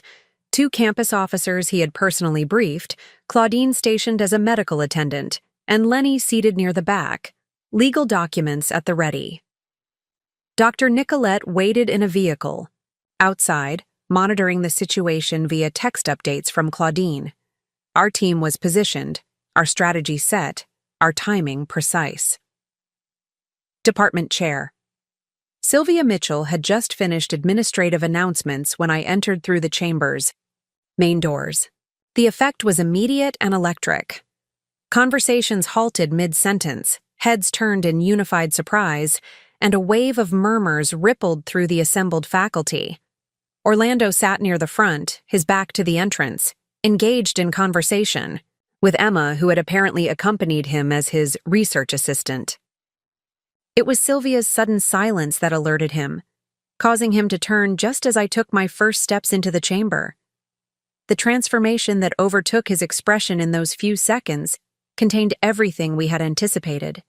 Shock giving way to confusion, confusion yielding to calculation, calculation faltering into barely suppressed panic. In that unguarded moment before he could reassemble his facade, Orlando revealed the truth of his deception to every watchful faculty member in the room. "I apologize for interrupting," I said, my voice stronger and steadier than even I had expected. "And for my unexpected appearance. As many of you know, I've been undergoing cancer treatment, but my doctors have cleared me for limited professional engagement as part of my recovery process. Sylvia, composed as always, seamlessly incorporated my arrival into the meeting's flow. Professor Bennett, we're delighted to see you. Your timing is excellent, as we were about to discuss accommodations for faculty with medical considerations. I moved toward the speaker's position at the center of the horseshoe, each step deliberate and controlled. As I passed Orlando, our eyes met briefly, his wide with barely contained alarm, mine calm with the certainty of carefully orchestrated purpose. Emma, less practiced in deception, visibly paled beside him. She had been told I was incapacitated, declining, effectively removed from the equation of their future. My presence, professional, composed, and very much cognizant, directly contradicted everything Orlando had led her to believe. "Thank you, Chair Mitchell," I said, taking my position at the focal point of the chamber. "I've prepared some thoughts on how departments might better support faculty navigating serious medical challenges while maintaining appropriate academic engagement." The statement I delivered was ostensibly about institutional policy, but its subtext was unmistakable to Orlando and increasingly apparent to my colleagues. I spoke of transparency in medical accommodation, of protection against professional displacement during treatment, of safeguarding intellectual property and academic identity during periods of vulnerability. When illness strikes, I continued, making eye contact with various colleagues around the room, it creates openings for exploitation that our current policies don't adequately address. Medical challenges can be compounded by professional vulnerabilities, particularly when others attempt to use a colleague's diagnosis to advance their own interests. Orlando's composure cracked further with each carefully chosen phrase. His attempts to maintain a supportive expression grew increasingly strained, the disconnect between his public persona and private actions becoming visible to everyone present. The climax came when I directly addressed my own situation. As some of you may have heard conflicting information about my condition, I want to clarify that my treatment is progressing positively. Despite attempts to suggest otherwise, my doctors are optimistic about my prognosis, and I anticipate returning to full teaching responsibilities next semester. At this, Orlando finally broke. He stood abruptly, papers scattering from his lap. "This is inappropriate," he interrupted, voice tight with barely controlled panic. "My wife is not well enough to be making professional commitments. Her doctors have advised complete rest and—" "Which doctors would those be, Professor Matthews?" Sylvia intervened smoothly. "Because Dr. Nicolette Bernard, Professor Bennett's primary oncologist, has provided documentation supporting her partial return to professional engagement." The trap closed perfectly. Any further objection from Orlando would require him to contradict medical professionals and documentation he hadn't anticipated. Any attempt to reassert control would only demonstrate the very behavior my statement had addressed. He stood frozen between impossible options, the carefully constructed narrative he had built over months collapsing in a single, devastating moment of public exposure. "Perhaps," I suggested with deliberate gentleness, "we should continue this discussion privately after the meeting. I'm sure the Faculty Senate has other important matters to address." The confrontation had achieved its purpose. Without directly accusing Orlando, without revealing the full extent of his betrayal, I had publicly established my continued capacity, contradicted his false narrative, and created witnesses to his inappropriate attempt to control my professional standing. As Orlando sank back into his seat, visibly shaken, I completed my statement and took a seat at the opposite end of the chamber, surrounded by supportive colleagues who had just witnessed the first act of my reclamation. The climactic confrontation hadn't required dramatic accusations or explosive revelations. It had required only my presence, alive, aware, and unbowed, in precisely the space where Orlando had been systematically erasing me. The aftermath of the Faculty Senate confrontation unfolded with the inexorable logic of a well-crafted academic conclusion. What Orlando had spent months constructing, the narrative of my decline, the justification for his appropriation of my professional and personal resources, the foundation for his future with Emma, collapsed with remarkable speed once exposed to public scrutiny. We had anticipated that Orlando might attempt damage control, might try to reframe the situation or salvage some portion of his plan. Instead, he chose flight, both literal and figurative. Security cameras captured him returning to our home directly after the meeting, hastily packing a suitcase, and departing with several boxes of documents and a laptop. Classic guilty behavior, Joel observed as we reviewed the footage. He's panicking, grabbing what he thinks might incriminate him without realizing we've already documented everything. Orlando's sudden departure accelerated our timeline. With evidence of his flight in hand, Lenny immediately filed the comprehensive legal cases we had prepared: emergency protective orders, formal complaints of financial fraud, documentation of intellectual property theft, and preliminary criminal charges related to medication tampering. The court granted everything, Lenny reported 24 hours later, uncharacteristic satisfaction evident in his voice. Full protection orders barring him from your home, your office, and any location where you're present. Freezing of all financial accounts pending investigation. And most importantly, the police have issued a warrant for his arrest related to the medication evidence. Orlando's disappearance proved short-lived. Campus police located him in a downtown hotel the following morning, where he had apparently been holed up with Emma, frantically attempting to book flights to various international destinations. He actually used your credit card, Claudine said, not bothering to hide her disbelief at such a basic error. After everything, he still tried to use your financial resources to escape the consequences of what he did to you. This final act of appropriation became the capstone of the criminal case. Police took Orlando into custody on the initial charges of medication tampering and fraud, with additional charges pending further investigation. Emma, faced with the full reality of her situation, quickly accepted immunity in exchange for complete testimony about their plans. Her statement, as relayed to us by the detective handling the case, confirmed our worst suspicions while adding details even we hadn't uncovered. Orlando had been planning my replacement since before my diagnosis, had seen my cancer as an opportunity rather than a tragedy, and had systematically coached Emma on how to assume both my professional and personal positions once I was out of the picture. He told me it was just a matter of time, Emma's statement read, that the prognosis was much worse than anyone was saying publicly. He said we were just accelerating the inevitable.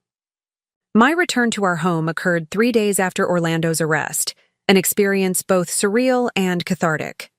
Joel's security team had swept the property, removing surveillance devices Orlando had installed to monitor my movements before my hospitalization. Claudine accompanied me, both for medical support and emotional grounding as I reclaimed my space. The evidence of their occupation was everywhere. Emma's clothes still hanging in my closet, her toiletries arranged on my bathroom counter, her books mingled with mine on bedside tables. More disturbing were the subtle erasures, family photos removed from walls, personal mementos missing from shelves, spaces where my presence had been systematically reduced to accommodate hers. We should document everything, Claudine suggested, gently, seeing my reaction to these tangible manifestations of betrayal. For the case, but also for your own processing. She was right. We photographed each alteration, each appropriation, each erasure, creating a visual record of Orlando's methodical attempt to replace me in my own home, just as he had attempted to replace me in my professional life. The resolution extended beyond legal consequences and physical reclamation. As news of Orlando's arrest spread through academic circles, colleagues I hadn't heard from in years reached out with support and, often, with revelations about interactions with Orlando that had troubled them but hadn't seemed significant in isolation. He asked me to remove you from the Whitley Award Committee last month, confessed the department's awards chair. Said you'd requested it due to health concerns. I should have confirmed directly with you. I'm so sorry. These revelations formed a mosaic of manipulation. Dozens of small deceptions that, taken together, revealed the comprehensive nature of Orlando's betrayal. Each disclosure reinforced the rightness of our response, the necessity of the boundaries, now legally enforced. Dr. Nicolette, ever practical, focused on translating this resolution into continued healing. The stress of confrontation and legal proceedings could impact your recovery, she cautioned during my weekly examination. We need to balance justice with ongoing treatment considerations. She was right, of course.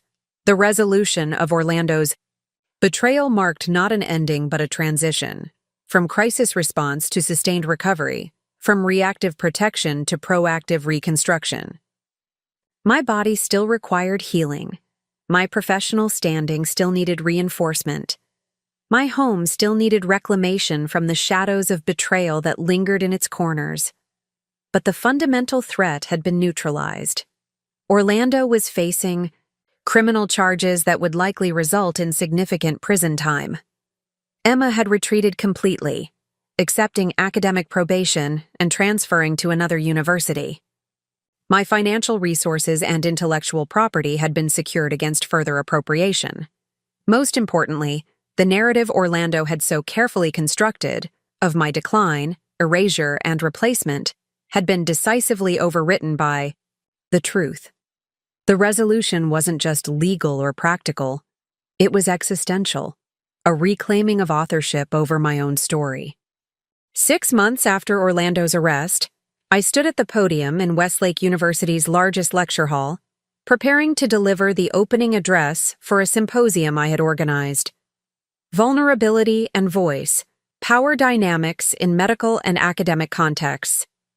The room was filled beyond capacity. Colleagues from across disciplines gathered to explore how illness and institutional structures create opportunities for exploitation and resistance.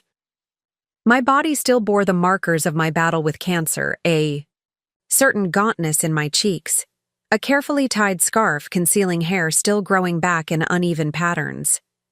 But these physical signs of vulnerability now read differently against my straight posture, clear voice, and unwavering gaze.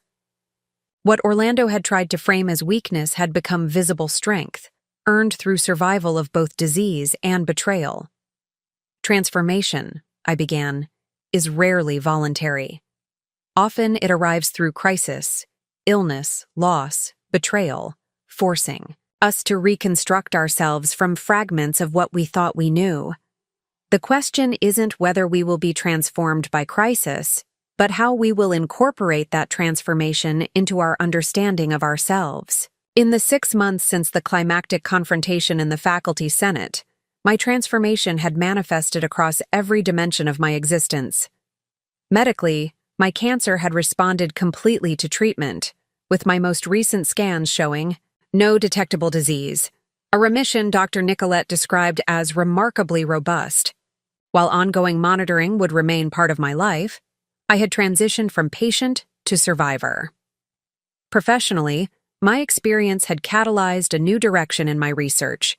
My academic focus had expanded from medieval women's narratives to include contemporary power dynamics in institutional settings, exploring how modern structures perpetuate ancient patterns of silencing and erasure. The symposium represented the first public manifestation of this evolution in my scholarly identity. Personally, the transformation was perhaps most profound. I had sold the house Orlando and I had shared, unable to fully reclaim spaces so thoroughly, contaminated by betrayal. My new home, a light-filled apartment overlooking the University Botanical Gardens, contained only objects and memories that were authentically mine.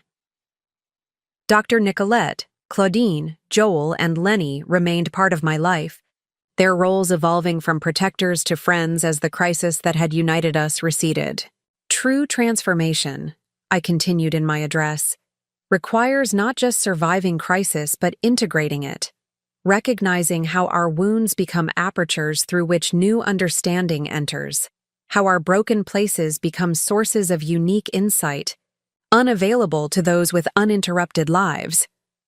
Orlando's betrayal had irrevocably altered my understanding of trust, partnership, and vulnerability. But rather than closing me off from connection, this painful knowledge had paradoxically opened me to deeper, more authentic relationships, ones built on full awareness of human capacity for both compassion and cruelty. As I surveyed the gathered academic community, I recognized that my story had become more than personal narrative. It had transformed into a case study in resistance, a template for recognizing and countering attempts at erasure, whether medical, professional, or personal. The ultimate reclamation, I concluded, isn't returning to who we were before crisis, transformed us. It's fully becoming who we were always meant to be, authors of our own stories, even when others attempt to seize the pen. The transformation was complete.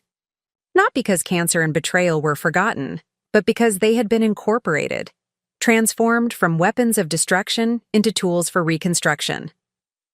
In trying to erase me, Orlando had inadvertently revealed my most essential self, a self now fully reclaimed and irrevocably mine. Up next, you've got 2 more standout stories right on your screen.